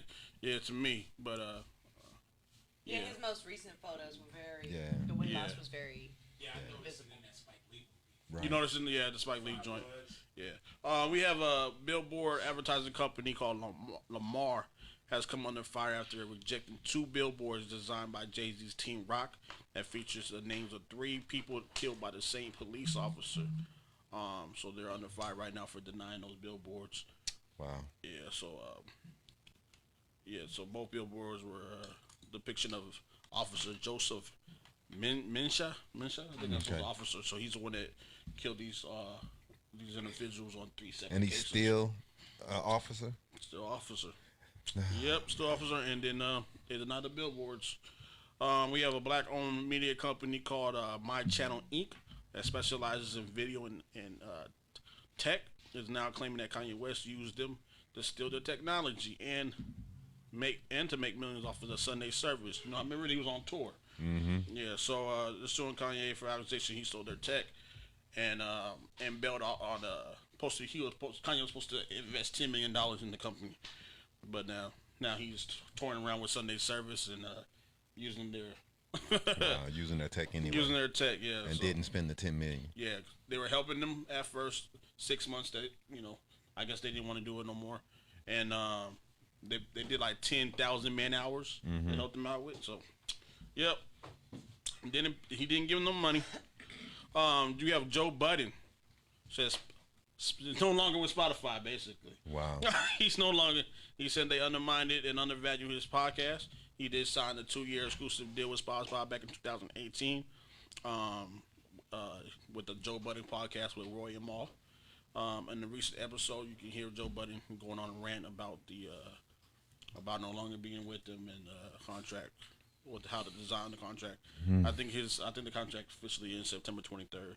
So we might hear. Well, after the round, I don't know if we're gonna hear anything. If they're still gonna go, he may be on a different station or something. Yeah, but I after listening to his rant, I kind of understand what he's saying to a degree. You got people like Joe Rogan who has a big platform, getting so much money, so many millions. Right, but that's on your negotiating skills to get that done. And then you had Bill Simmons, who recently signed a deal for $250 million. Yeah, and they getting paid, man. So I understand what he's saying, but Joe Budden's more saying to the fact as he does 2 shows a week, and most songs are like 3 minutes, and most songs you get paid off that stream. So if you actually do the math of, because Joe Budden's podcast is usually around like 2-3 hours. It's like 2-3 hours. So count how many minutes that is. Yeah. With the song. And He's twice a week. Right, twice a week. Plus whatever that contract is. I don't know the number on this contract. We don't know the number, but he should be making a lot more money or what it is. He should be getting one of those. Joe Budden's a popular podcast. So I think top 10 popular. Really? Okay. To me, it would be. I mean. No, on the numbers, he is. Yeah, he is. On the numbers, that's what I was thinking. So he should be getting a lot more money. Right. I mean, I don't know about a Joe Rogan deal, but something to that effect. But well, I mean, but if they don't value him, I mean, he can take his podcast to someone else that does. Yeah, but then you had the person that actually hooked Joe Budden up with the deal is no longer over there on Spotify. So you know how that happens, right? When different people are running around. Also, Joe Budden, people are pointing out Joe Budden always got an issue. So he always has issues. He's a kind of angry man. He's an angry man. Hey. But yeah, that was crazy.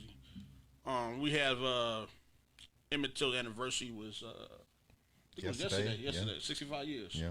So ABC announced its decision to move forward on the project spotlighting the legacy of Till's mother, Mammy Elizabeth Till Mobley. Strong woman. Yeah. According to Deadline, the 6-part series titled "Women of the Moon" will tell the story of her journey as an educator, activist, and how dealing with her son's murder.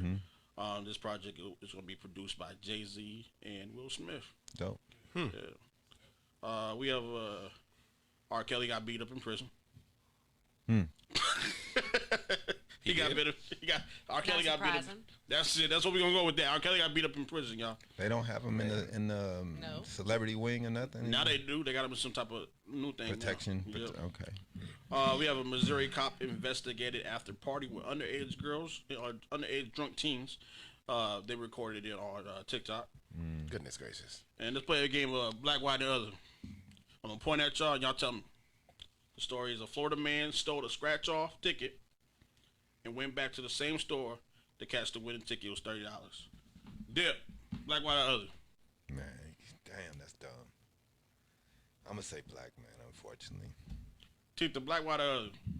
Other. I used to Black, White, or Other. White. That's a Black, White, or Other. White. Dip, you the winner, black man. Unfortunately, man. And that's your word on the street news. We going to Sister South. Oh no, the game. We're going to the game. Yeah. You ready for the game? Well, let's see. Okay. Shit. All right. Oh shit, we got a game. What's it about? I suck at this. What is the name of the game? Them damn questions. Them damn questions. You know what? That's not a good name. I haven't even I like the name. What I is haven't it, even though? thought of a name of it yet. I just do a trivia game and I've never come up with a name. Aisha's trivia. Aisha trivia. Hey, Aisha's the audience. The audience come up with a better name than them damn questions. I think it was the audience that gave it that. I know. We need a better one. It could be Aisha's Okay, damn where's question. the bottle opener then? If we're gonna play a game, Oh, look at Said he need a little wine. We He got need it a right little wine. there. I got you. I'll handle it. Okay. All right. Yeah, All bring right. the cups too. Question 1. Where we at? Hold on, wait. You're going a little too fast. All I'm right. ready, man. So, in the game, we have Man. 5 questions. All the ghetto fabulous wine and styrofoam cups. Everything. Donuts. I'll bring you the wine glasses to Dorian. Okay, my bad. You could at right. least have got the plastic wine glasses, Right. the ones you put together and shit. Oh yeah, you know what you're talking about. Hey, My bad. 5 questions. You get 3 right, we'll donate $50 to your charity of choice. Really? You have 3 lifelines. If you want to call someone, you can. If you want to skip a question, you can.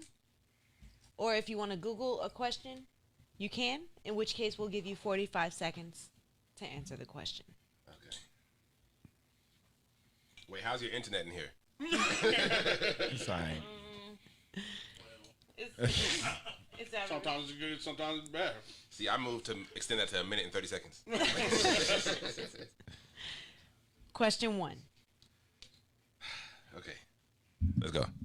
H to the Izzo, V to the Izzy. For shizzle my nizzle, used to dribble down in VA. Was herbinum in the home of the trappings. Terrapins. Terrapins. You knew I was going to fuck that word up. Wow. Wait, what? Terrapins. All right. So, for this one, you have to finish the line. Ah, shit. I was sheltered growing up. I was like, where else you going for this? Let him pour. I pour the wine. can spit this right here. He could take that sip so he could. That's something people don't know. I was super sheltered when it came to music growing up. Like, I wasn't even allowed to listen to uncensored music. Wow. Go Well, ahead. I'm listening. Go ahead. Is it Listen. A, got it dirt cheap for them? B, not guilty, who does not feel me? C, can't leave rap alone. The game needs me. Or D, cops want to knock me. DA wants to box me in. D. Wait, hold on. I don't know if that's right, brother. I didn't think it was right anyway, but that's my. Like I said, I didn't like. No, D is not correct. Damn. It's Oh, A, God, it's A, isn't it? It's A, yeah. Got Dirt Chief in them. Then Yeah. he goes on to the other. Yeah. Hit him with the You had womp to womp answer though. You got that wrong. Oh. I didn't know. People, you got that wine on deck, though. I'm forgiven for everything. I didn't Question get two. yes. I'll take 2. No, No, I'm good for now, bro. Okay. you can pass that. I'll take that, though. All right. Yeah, we good. Question That 2. wine right there. Most notations for piano music are in Italian, and that includes the word piano itself. What does piano translate to in English? A, hard. B, soft. C, neither. Or D, firm. Wow. Can I just answer freely or no? Oh, waiting. Yeah. You can answer. Wait, y'all first. Y'all first. Go ahead. No, If you know the answer, you can answer before the question Yeah. is over. Soft. Soft is correct. There you go. I didn't know that. That's crazy. Yeah. Question 3. This show's a little longer than usual, huh? Question 3. Which of these instruments does not fall under the category woodwind? A, saxophone. B, basin. C, I knew I was going to fuck it up. The oboe. Oboe. Oboe. Or D, the bugle. Yeah, that's all you. That's on me. That's all you. Bugle. Bugle is correct. Okay. He said, I got the first one wrong. I got y'all. Nothing. One more, you win the game already. Said David said be soft. Let's go. Question 4. He's confident now. Nigga. This is nothing. Look at them. Look how he got his hands on the other. You know what I'm saying? Be like, I got this. It's gonna be something It's complicated. that Watch. wine. Yeah, the wine. Right? Had the first sip, I got it. right. What DJ producer Gosh. died in the 2000s? A, So, what was the question? Can I repeat it real quick? DJ/producer died in 2000. Okay. The 2000s. Okay. is it A, Jay Dilla? B, Madlib? C, Oh, that's easy. DJ Premier? Or D, Easy money. Metro Boomin? Easy Why did money. they put that one on? Okay, whatever. Metro Boomin want some more now. C. Oh, come on. Ah, I know. This is easy. I don't know. Boy, I It's just di- got into rap like Man, 6 years ago. And it's donut day, man. Day Dilla. Don't know wine day that makes sense. I didn't even know myself. Oh, you know? Yeah, Jay Dilla. Where's the boo for him? Yeah.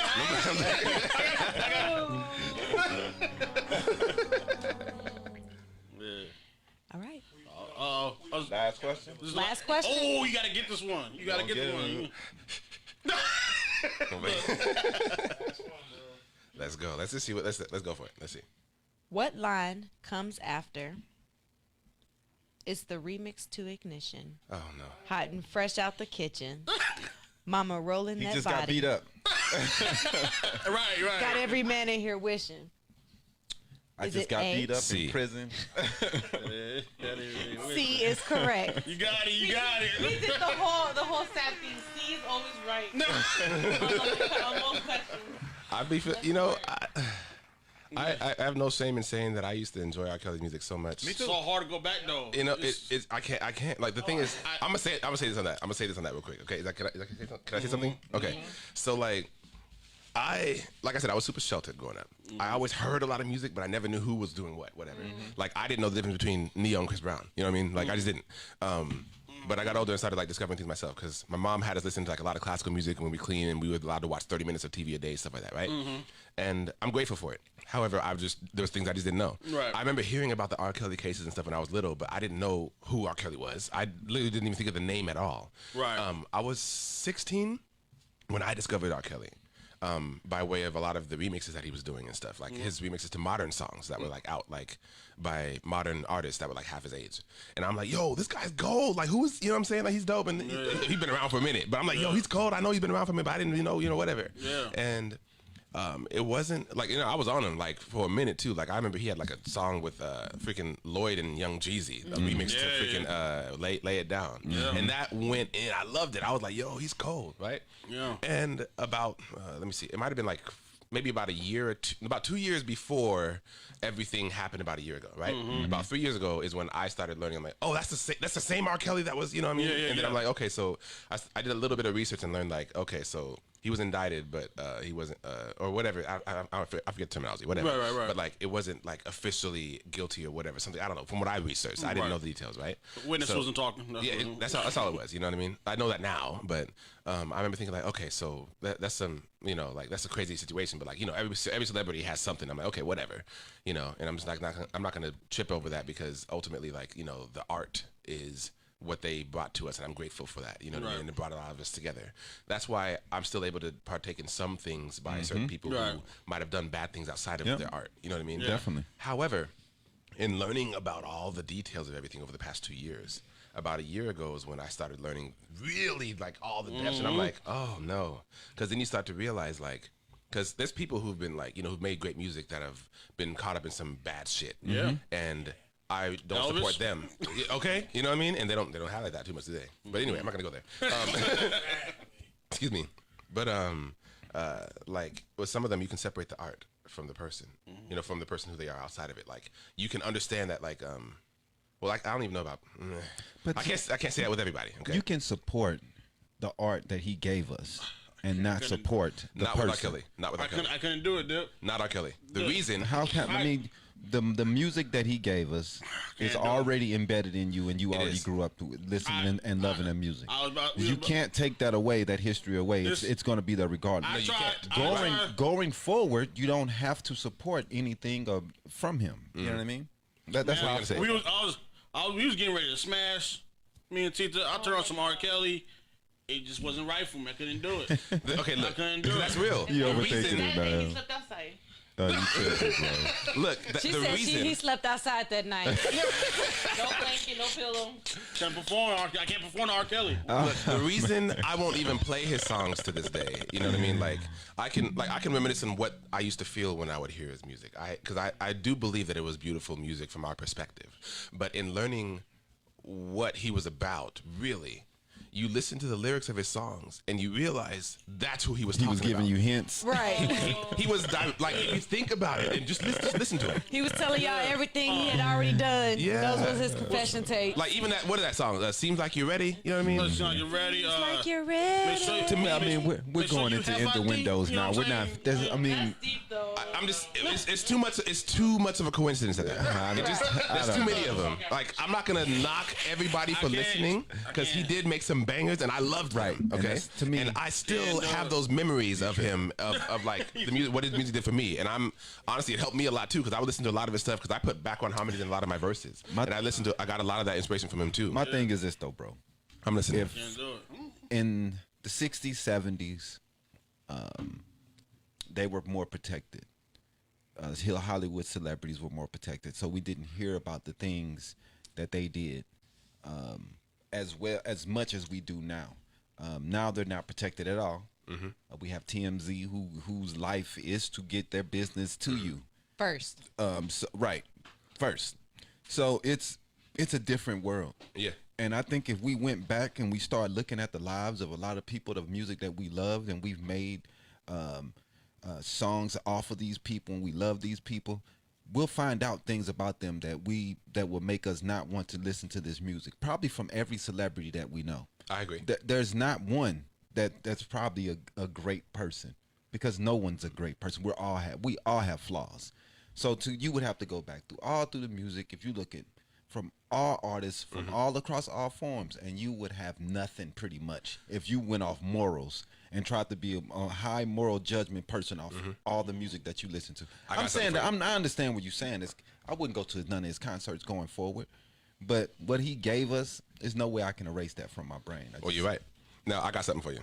I can't go half on a baby. Like, but I never had sex to his songs anyway, so that's not. Now, you need half on a baby? Nah, man, I don't do that. Man, I was going. It's not for me. Man. I started singing and everything. Man. Hit them high notes. As my husband. Look, I got something for you. So, you're absolutely right, because there's a lot that has not come out that's like just completely secretive, right? That has completely been protected. That does not excuse any of these actions. Definitely not. And the fact is, his came out. It did. And I hate that it's like, I think it's important to understand as well that you can hate that they only do this to the black celebrities, or they primarily do this to the black celebrities, but you can also hold those celebrities accountable. Yeah. Because technically they are doing this more. He's paying the price, you know what I'm saying? He is. And I see, in my opinion, I felt like if he was really trying to, like, you know, if I would have found this stuff out, like if I knew more earlier on or whatever, and like he was like maybe seeking therapy things or whatever, or he was owning up or whatever the hell it was, you know what I mean? Then I feel like I would have had a little bit more leeway to be like, okay, maybe I'll still like. But the thing is, it's not just because I know that his songs did so much for us, because I'm sure like I might be here because of him. I don't know, whatever, you know what I mean?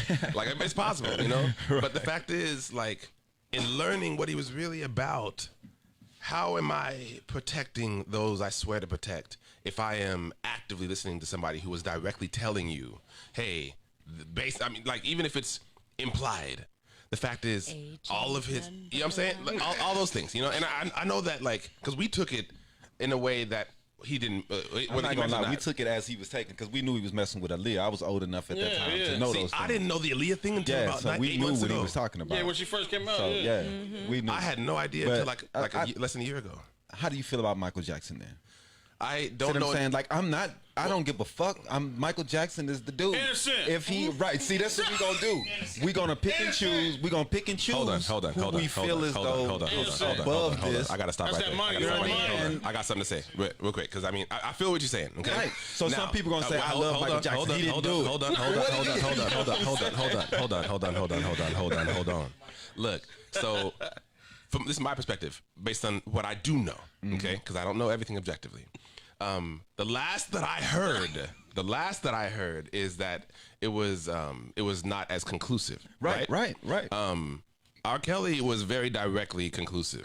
It was very much like it was easily just like. But the little did it. Those dudes who said He it, said, "Hey, somebody was like, do you like younger women, little girls?" And he was like, how do you define?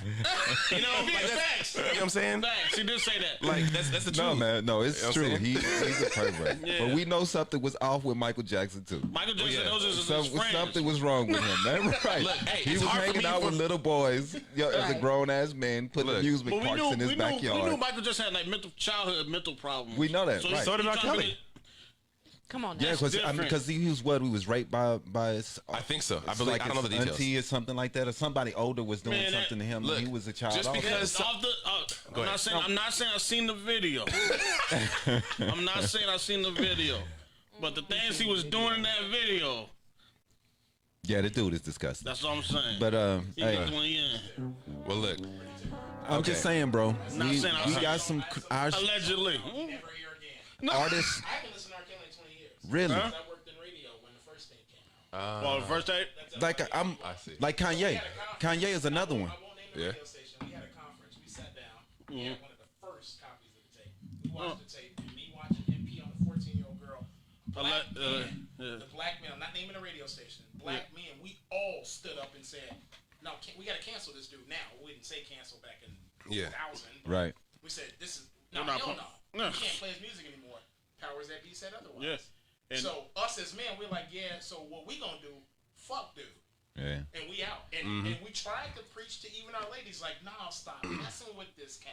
yeah. But they still playing Elvis music. He married and Jerry Lee Lewis. They married 14-year-old girls, man. Well, that also comes down to the media too. You know what I mean? And then R. Kelly tried to say that was his brother. Really? Come that on, wasn't man. him. That wasn't me. He said it was his brother. But what Dave Chappelle said, I said need the glove don't fit. his grandmother there with an ID Right, right. And it's saying, hey, that's R. Kelly. I mean, so you know how it is, how we hold our stars to a certain level, man. But R. Kelly is in jail now, so it's kind of hard to I'm grateful protect that him. he's at least like, He locked up like Akon. Locked up, won't let me out. Yeah. Yeah. oh Jesus, Yeah, Took the man. money and still said, nah, Yep. that wasn't You know me. what? I used to, That was him. who we didn't even get to who the donator was because you won, right? I did. I have not chosen yet, so we're gonna have to get to that in a minute. Like I have to think because like We've been doing the cancer. Yeah, because of this weekend. Okay, Okay, honestly, if you guys are doing that one, like I'll do my research on it to make sure, because I like to make sure I look at exactly where my money's going to. Okay. Because like, even I gotta say something. Okay, this might have to do with the skew song just a little bit, but I'll make it quick. Okay, just a little bit. Yeah. It has to do with what that's about. Okay. I think it's important that when you donate, you understand exactly where your money's going to. Thanks, right. Because I also think it's important that, given the whole Black Lives Matter thing, I am so grateful for the organization that has put that together, that's been created, the Black Lives Matter organization, right? I am so grateful for them But it's so popularizing. misunderstood, Yeah, though, but man. hear me out, though. Listen for a second. So, not to cut you off, sorry. But, like, I think that, because I'm so grateful. I'm genuinely grateful for them popularizing that statement. Unfortunately, there's a lot of people who hear that and they just hear, no white lives matter, or nobody else, whatever. Right, and that's, right. That's honestly, they've just committed to misunderstanding us. Ignorance. And when people commit to misunderstanding you, then arguing with them is not going to do much difference until they are willing to listen to you. At least hear what you have to say. And many people don't want to. Even if they try to hear you, they're not really trying to listen to you. Right. So anyway, but I have to make this very clear that I say Black Lives Matter all the time. I am not speaking of the organization. I am saying the sentence Black Lives Matter. Right. Because Black Lives Matter started as a statement. That's all it still is. though, Exactly. really. It's supposed to be. Right. However, a lot of people associate anytime that because people, I've had people inbox me after releasing Skew saying, Black Lives Matter is a Marxist organization, this and that, whatever. I'm like, I don't even, because I would fight that, but I don't even care to fight it, because the fact is, the organization has done a lot for us, right? However, it also has been hijacked politically. It has, honestly, just being true. Because You know what I mean? That's what it it's is. easy to hijack because it doesn't have a defined leader, or it doesn't have a defined group. It's not centralized, so it's easy for people to say, oh, this Black Lives Matter is that. There's no one to really fight Well, it it's back. gotten to a point now where if you go look and do your research on where the money goes to that you donate to them, it goes directly to a political party. The wrong people. Yeah, and it's like, I'm not saying that they're bad for having their own preferences. I don't know but if it it's goes just- to a political party, because, like I said again, Black Lives Matter is not centralized group. It's not They're supposed to be. They're not, just like the Phoenix chapter. You can't really join Black Lives Matter. They Yeah. don't have. That's the thing. It's not like just one. It's right. I've seen a lot of different Black a lot Lives of people Matter who were in the same donating place. to Black Lives Matter, they were donating to not even Black Lives Matter. Like, they wasn't even sure who the money was really going to. And I don't think right now they have it. They defined on what they're doing on this, because it's all over the place. And what's going on. I can't speak objectively on exactly every bit of how that works. Right. Okay? I can't. I'm not going to, because I don't know enough about it. But what I do know is that it's very important that wherever you donate to, you do your research to look exactly where it's going, because otherwise, like I like thrift shopping. Okay, I love thrift shopping. I still go to Goodwill and Savers, because regardless of how big of a corporation it is, it's still thrift shopping for like the community. It's still helping us buy what we can go and get. Right. However, I've learned that a lot of these bigger thrift stores, they a lot of their money does not go as much to charity as you think. As one would think anyway. And I'm not saying all of them, because like we're still part of I always get the freaking what communism and socialism. I'll get them confused anyway. But we're still part of a society that we have to recycle money in and out or whatever, like through businesses and everything too. But I just think that it's important. Like, some people think that as they buy things there, then most or all of their money is going towards like giving back to people. When in reality, I think it's okay to have a good portion of it go towards the company, so that way the company can keep sustaining, so that way they can keep that cycle going. But sometimes the ratios are way off, and this is benefiting the CEOs more so than the others. No, definitely. I want to talk about a little bit about the misconception though on Black Lives Matter, and that how anyone can take the name Black Lives Matter and become an organization, and that has become a problem already. Yeah. Because you have blacklivesmatter.com, you have certain other websites that are posing as them, Yeah. who definitely aren't them. And one of the things Candace Owens was one of the pundits who came out and tried to say that all the funding was going directly to white Democrats, which is definitely a falsehood. Act Blue and BlackLivesMatter.com. If it's not going to Act Blue, you're not going to the people who are trying to push for the protests, and that's really all Black Lives Matter do is organize protests. Okay, so quickly, sorry. I know I don't know if we're going over now. Oh no, you good? You go ahead. All right. All I'm saying is go to the official Black Lives Matter page. Mm-hmm. Do your research on exactly what happens with your funding when you send money to them, right. and find out where it goes. Right. I'm not telling you where it goes here. I'm not saying that objectively. I'm just saying if you want to donate to them, look at where your money is going. That's all. Right, and like I was saying, it's under it's like an umbrella type thing. So they're not really set up like the Black Panthers or any other group. So some of the misconceptions that we have about this group, and everybody like they're Marxists. I've seen people also say that they're for feminism and they're for gay rights, and it's like, dude, these are a whole bunch of people who just created a hashtag and it grew so fast, and now they're trying to figure out what to do. That's what happened. As a trend, and then it right, it is exploded, and now they're getting the blame for every riot, every looter, anything because of a hashtag. Oh, that's Now gonna they're happen the anyway, blame. though. Right. we will period get the blame for a lot of this stuff. Even though because, most of them aren't even looking like us. Yeah. Did y'all have Sister Social today? Are we gonna move on because we are definitely almost at 2 hours? Oh yeah, go ahead. I'm sorry. I'm done anyway. I gotta you gotta do a quick little call in real quick too. Go ahead. Do you want to start? No, do. So I do want to talk about the latest uprise, domestic violence that has,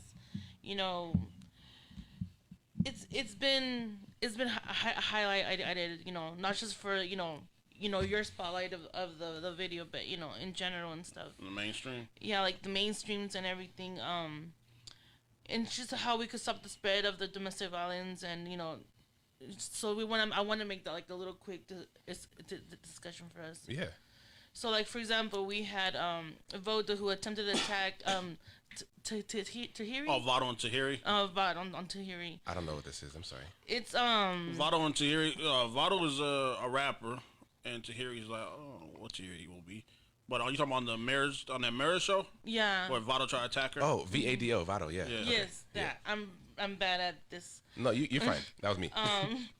She verbally abused him though first. She threw an apple at him, and that caused a reaction. Yeah. Like I'm not on. It's wrong for him to put his hands on her. Mm-hmm. It's wrong for her to do it. But it's a chain reaction. You know. Right. Women. It's a cause and effect. Women have to take responsibility for things I'm very like that. pro women when it comes to the whole domestic violence. Mm-hmm. But I've seen it on both sides. Right. I've seen women hit men, men hit women, and it's just a bad thing. Right. I never understood that either. You throw something at somebody and hit them, and then expect them not to do nothing to you back. That I've never understood that science at all. I've personally seen it, like somebody get domestic, and after she's already on the floor and stuff, she's she gets the little you get your little I guess a shield, your protectness, and you throw something, he's gonna come back and he's gonna either finish the job or she's gonna finish the job. I've seen it, like I said, both sides. So it's just a thing. It's verbal abuse is as effective as violence. It's the whole sticks and bones, break my bones, but what's never hurt. It goes both ways. Do you guys have anything to add to that? Yeah, I agree. I do agree that sometimes I don't agree with domestic violence at all. I've seen it. No, I've seen it. Definitely. We as men, we have to figure out how to hold back our temperament and not hit women when they are violent to us. Yeah. And that's something that we have to learn how to do. Just like the whole vintage thing of the whole men against women, it is something, but it's also women against women. Like we saw a video of what's her name? Megan Stallion. Megan Stallion. Tori has shot her. Yeah. Like literally shot her. Like we're worried about people hitting us and stuff like that. Man, they don't even want to get me started on the violence in hip hop, man. The whole thing about it's just the domestic abuse of each other. Like we saw a video a couple months back, or maybe a year, of a sister shooting her pregnant sister over a guy. Yeah. Like she shot and killed her sister over a guy. But they shouldn't have been fucking with the same dude. Yeah. It's just it's With like the- so important. Come on, like seriously. Yeah. But the Tahiri and Votto situation, that's some women need to relax. I'm not defending No, Votto at all. you have to give the But, respect you want. yeah. If you don't want to be beaten, you shouldn't be throwing stuff at people. Yeah, and Tahiri is known to hit a couple of dudes. Right, and that's what I'm saying. I mean, we So- have these women who think they can hit man, Yeah. and then they not supposed to get hit back. Just don't understand that. Both sides, what they are everybody thinking. just keep their hands to It themselves. shouldn't- Right, it that's what shouldn't I'm saying. Look bad just because he hit her. It's like so it should look equally bad. As It makes Yeah. me. she starting With the- it and she hitting him. Right. With the It's- Tory and yeah. with the Tory and Meg situation, there's no reason for it. And then people talking I mean, about she shot her in the foot, she it wasn't snitched. deadly, but- I wanted to No. slap every person who said that, man. Yeah, She's snitching. That's Like, dog, stupid. I hope every Yeah. woman who gets in a situation like that, it's not even snitching, not even- because she's not in a gang or in a drug Right. dealer. No, Like that, you have to be in a gang or a drug dealer in the that street. situation shit. Ain't no snitching. It's not connected to snitching. Like they say, we don't know what happened, what occurred before. It doesn't matter prior at to- that point. It doesn't But even it's matter what like- happened because the gun came out. Yeah, Right. the Like, once the gun comes that's out, And how weak is he? He it's gotta like- it's shoot like a the couple woman. fighting, Yeah. in the store. Oh, That like, dude oh, should my God, you lose forgot to all order street me, so credit. they're arguing. No, he's Oh, done. oh, He's this done. is none of your business. It's like His once career is done. You opening it out to the public and we're all listening. It's our business. Yeah. If you don't like that, You take know- it home. Yeah, y'all ain't true. But regardless, Yeah. And also women should also. Calm down. Let's They calm should be down. more aware of red Calm down. flags for men. we do know Because our tempers, men- too. That's both, Most though. of the time, men do tend to show who they like. If a man gets drunk and you see that when he's drunk, he's violent, he's verbally abusive. These are all of your small tells that this is how he really feels about you, how he thinks about you, and if he decides to put his hands on you while he's drunk, you know that Yeah, if you see red you can't flags just in any you can't situation, use the excuse of oh he was drunk or I did this or I did Right. that. You have to know when to get out of certain situations. Yeah. And so we all have flaws, and it's not excusing nobody for anything, but it's still an issue. It's Yeah. like we have to also control our tempers and our decisions and our motives Yeah. of how to move forward with stuff. Why you rolling your eyes? No, I'm not listening. Nah, you wasn't this one. I was used to getting yelled at. Right. Verbal Yeah. abuse. Man, like that's exactly what I'm saying. Well, look, What you They think? have the worst tempers ever. Leave us alone. I'm just gonna go ahead and speak freely here. I don't know enough. Like, I didn't know about that situation until you just said it. So all I know is those general details that I have so far.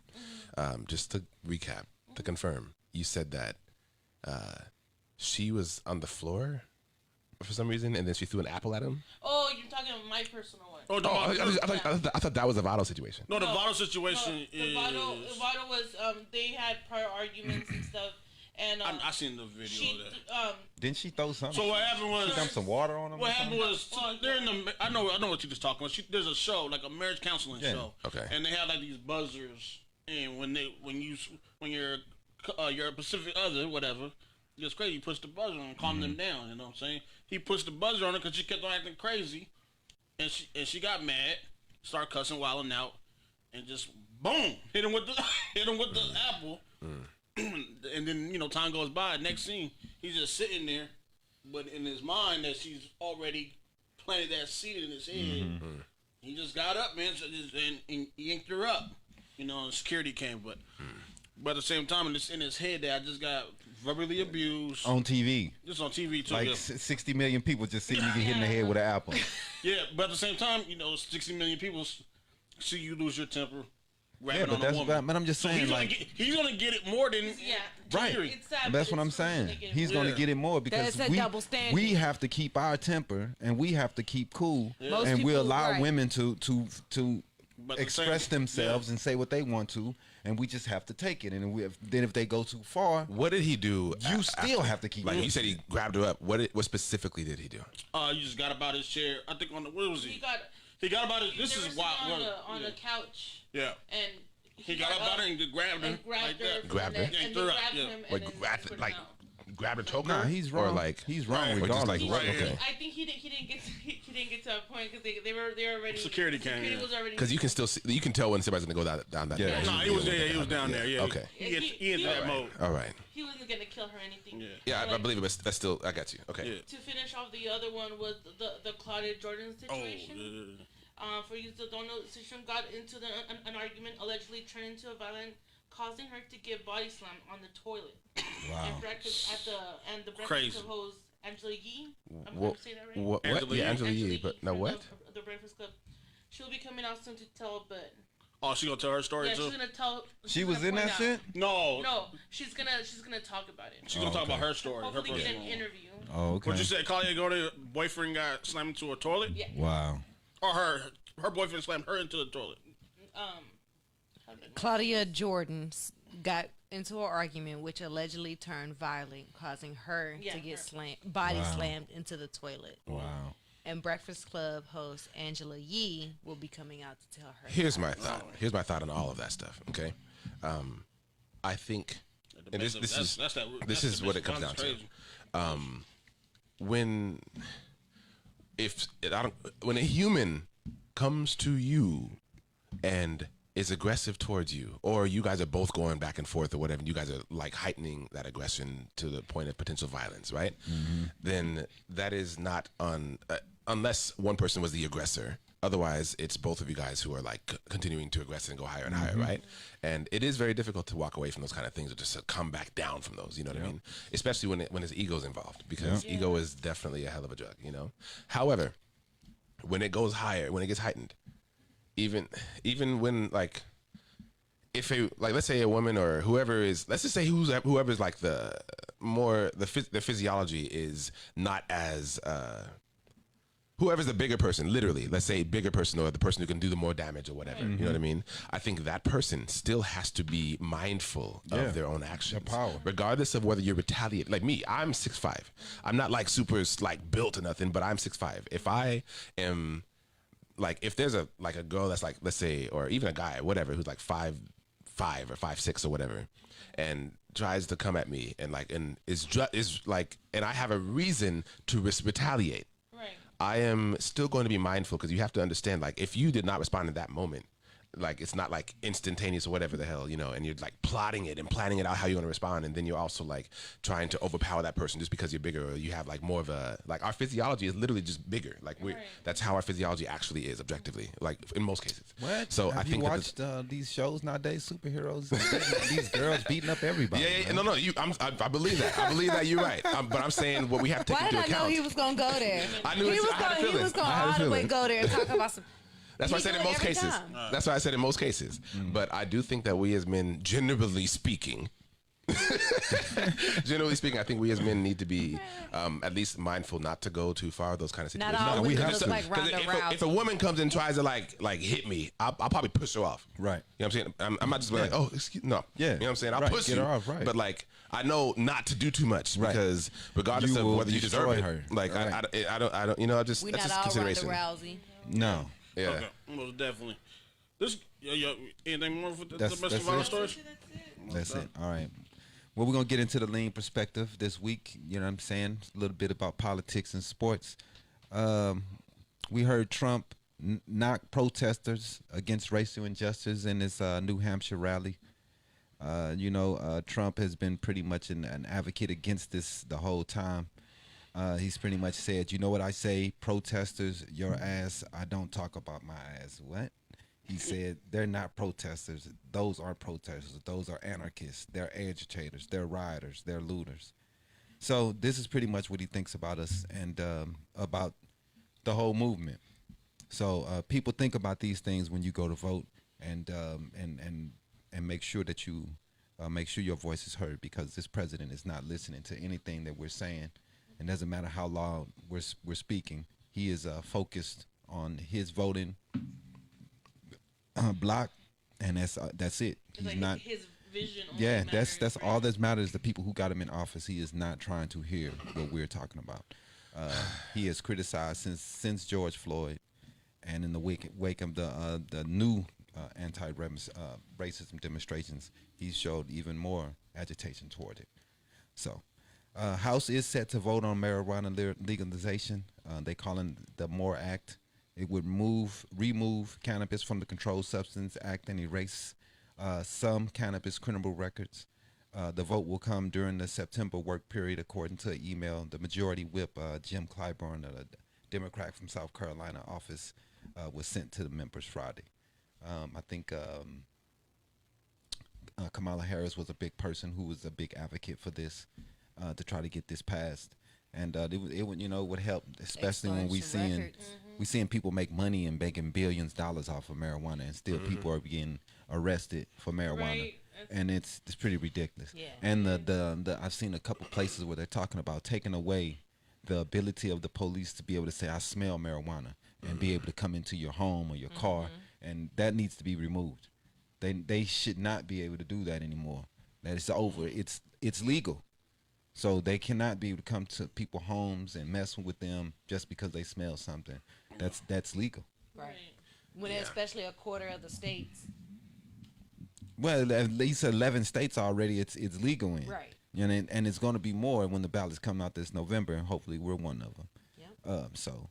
A large civil rights march happened yesterday, marking the 57-year anniversary of the Civil Rights March in 1963. That was The Selma.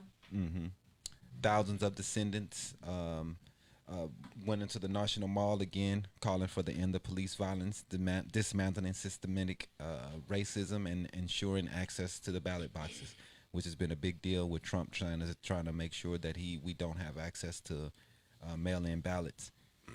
Martin Luther King had his "I Dream" speech on this day in Washington, and they wanted to make sure that they celebrate that, and I think they do that every year.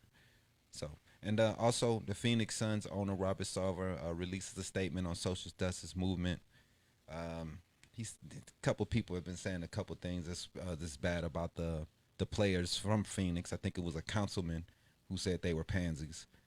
It's embarrassing the city of in the state of Phoenix, like in the state of Arizona, like always. Sarver said, "Well, I can't relate to what our black players are feeling or experiencing today. I sympathize with them and listen to them and support them. I remain personally ready, willing, and able to work side by side with our Suns, Mercury, and other NBA, WNBA players and coaches to bring about criminal justice reform.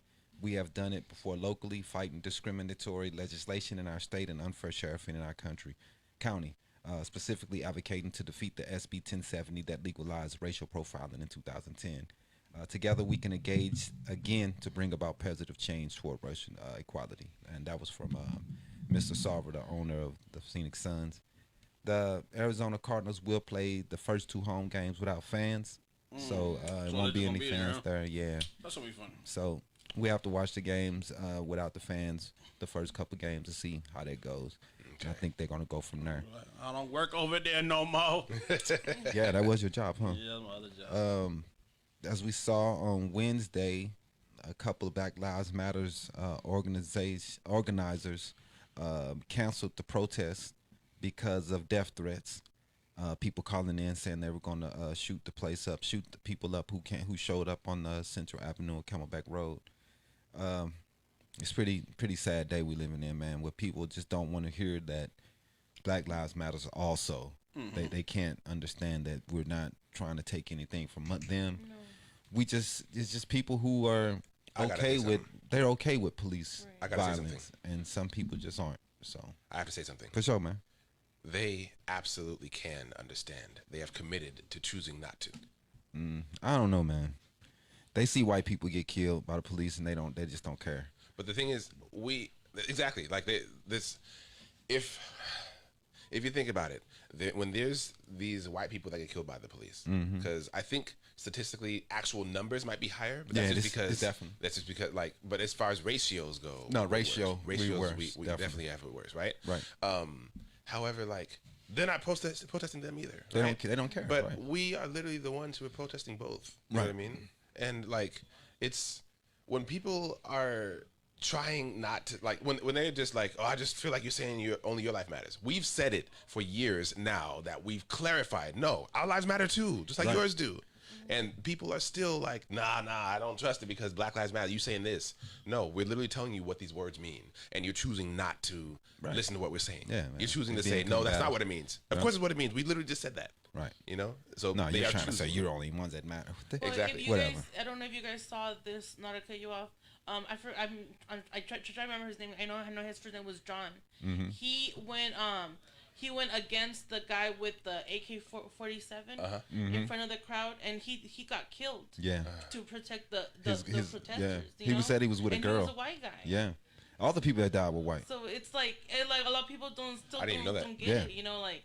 And he was young too, like he was, and he didn't see it like, oh, I'm protecting people my age. I'm protecting somebody. It's so crazy. He's protecting. That's it. It's so crazy that the people, the people who holler and scream Second Amendment. I wish I had my gun. If he was there, I would have did this. They're the same people that's saying, oh, it was okay for that dude to shoot people because he was being protected. That was self-defense. Like, what the fuck is going on? So you saying that if you was at a school shooting and you seen a school shooter, you would have shot him. But this dude who just killed somebody, now he's running around the streets with a big gun. You can't shoot him. It's self-defense. Like, what is going on with this shit, man? I don't understand what's going on. But it seems like they are on the side of murderers now. They protecting the police when they murder. Now this guy here with an AK, they talking about self-defense. Like, what does it take for these people? Some people is just gonna. It's not just white people. I can't say that. Our traumas have been passed down genetically. Right-wing people who are just anti, no matter what's going on. They're against what's going on. They're with murderers, and they will justify murder to make themselves feel better. And it's our traumas have been passed down genetically, and that is literally how evolution works. And that's like for when every race. That's for everybody. Our traumas, like for example, us as black people, if our ancestors dealt with slavery and stuff, literally something within you genetically shifts. So that way, over time, your body is trying to, everything is trying to help you to prepare for those kinds of things and to protect you. Now, when that happens, if the same, like exactly, if you think about it from the other point of view, like they're not, a lot of what they had dealt with is passed down from them too, and they haven't had to deal with those same kinds of struggles that we have, so they don't have that same, like they don't. It's kind of difficult for them to care. The struggles, to me, I feel like racism is a struggle maybe that they don't have to deal with. But being poor, seeing your people dying, seeing people getting shot is America. We're all seeing this shit. I think that seeing right there. Your police shooting each other, seeing these killings. We all see this shit. I think some that right people there is a big one. are okay with it. Just like Candace Owens says, you guys, black people care about riffraff. White people don't care about riffraff, and that's where it's at. I say it all the time. They, for some reason, don't care about poor people. Fuck them. We care about all of our people, and for some reason, they just don't care about poor people. And poor people dying and getting shot and getting killed.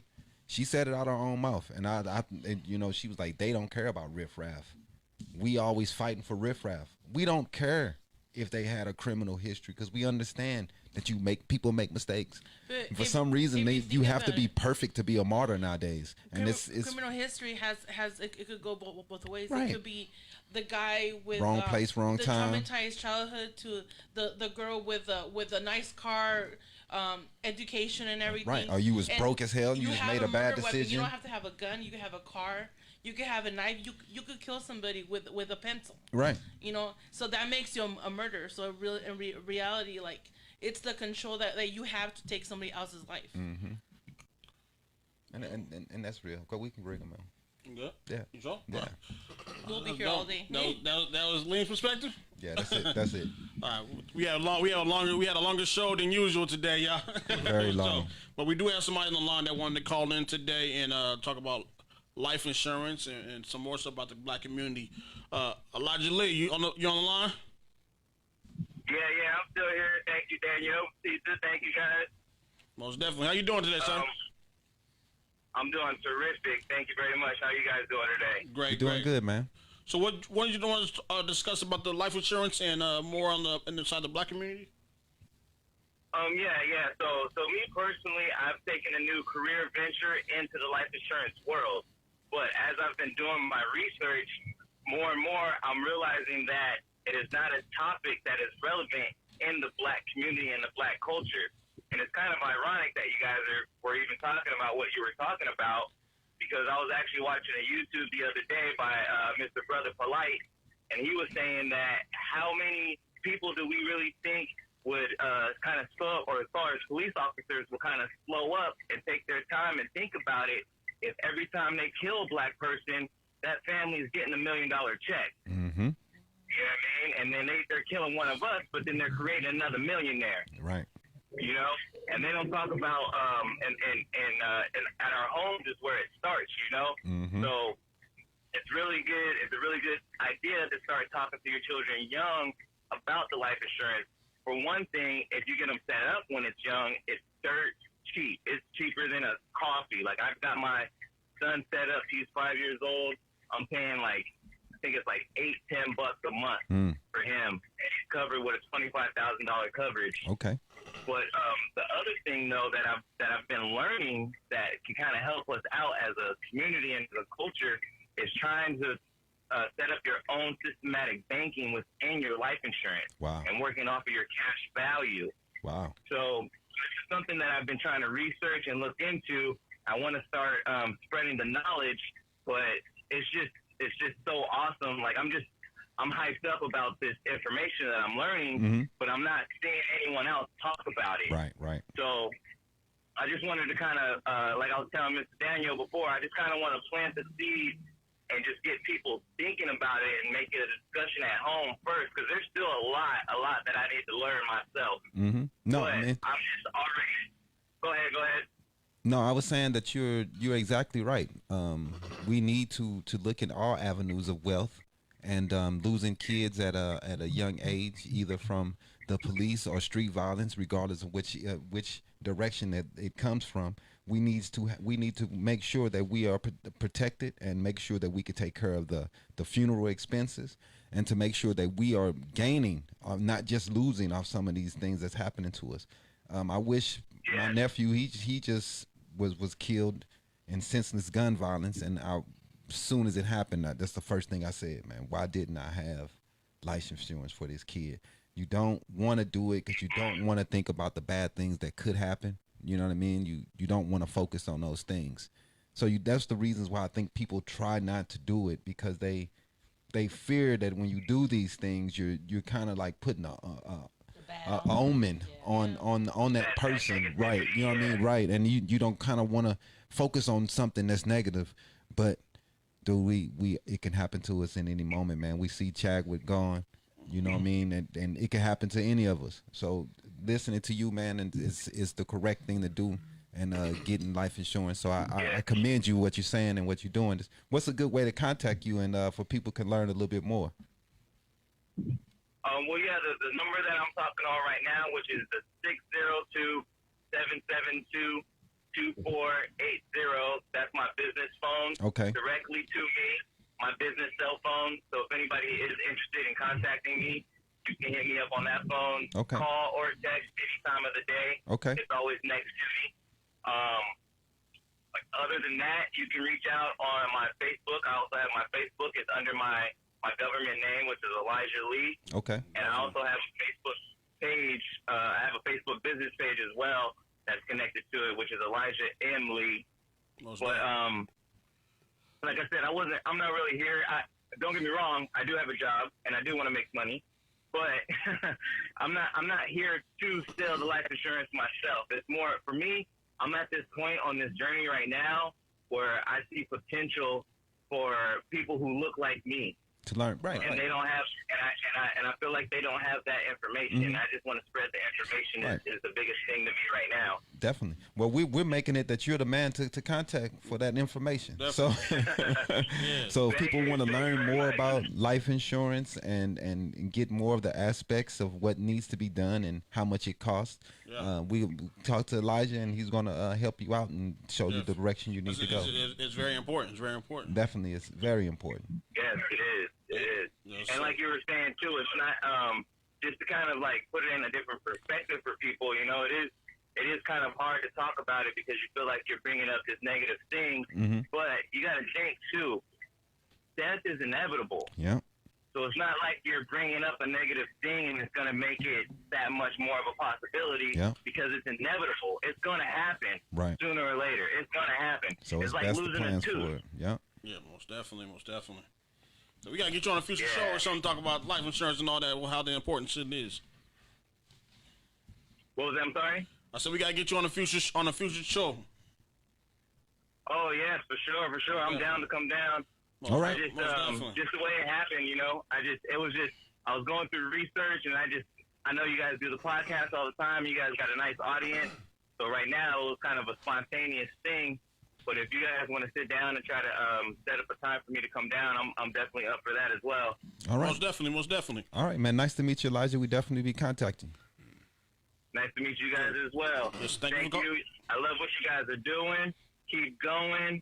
I love it. You guys are doing awesome. Most definitely. Just want to throw that in there too. We appreciate you, bro. Appreciate you. Thank you for calling. Thank you. All right, have a good one. Most definitely. Man, it's long a record show breaker. today. Long show today. Yeah, man. Record breaker. Come on. We might have to tell to start going to 2 hours, man. Maybe. Maybe. All right, man. It was a great show. It was Definitely. I should listen to this guy all day. Definitely. Like you say, you're rambling. I was just like, I love it. I Yeah, love man. hearing you. Like when it's great information, it's and great like you got information. personal and like I felt like your friend passing because I've been there. I lost a friend really young Definitely. age. And it's not the same. Every friend's different, But I felt it, So it's good if that we want this to be open so people could feel comfortable. Well, I absolutely do, and I just appreciate even being here. And losing your friend is the family that you chose. Yep. And people that it's just a friend. It's like, I mean, maybe not as bad as if you lose your mom or something, or whatever. But like you chose that person. You asked them, "Hey, you come into my life now, like my sister, my brother, my whatever." And then if you lose them, it's like, dang, like I didn't even choose these niggas. You know what I'm saying? No, but no. In all seriousness, though, like for real, it's like it's just as heavy, and it's just, but it is also very different. You know what I mean? Because it just is. That's what it is. Definitely. Well, good luck on school, man, and everything, man. And we'll be watching, man, and make, like I said, anytime you need anything, man. You need I to appreciate come back, y'all. though. Definitely come back. Hey, y'all can have me back when I just be talking. You know what I'm saying? Hey, That wine, this is maybe your home I right should here. have This your home. these. That's real, man. This is your home. We'll bring the donuts. All right, I'll take the wine with me this time. I'm joking. We're gonna do some quick shout out to our sponsors because they keep the lights on. So make sure you check out www.waywardkid.com, like their IG page, which is Wayward Kid Online, like their Facebook, Wayward Kid. We also have Kiwi Juice Bar with your all-natural smoothies, sports nutrition supplements, and fresh pressed juice, gourmet coffee and tea, protein bars, healthy snacks, and nutritional education. We're supposed to be cutting this short. And we have We Shine Detailing. Make your car shine like new. Check them out on IG and Facebook. Definitely. Get your food plates, man. Butcher's Wings and Things. They're the listeners. Like their Facebook page and follow them on IG. We also have Novels by Z. Check out her book.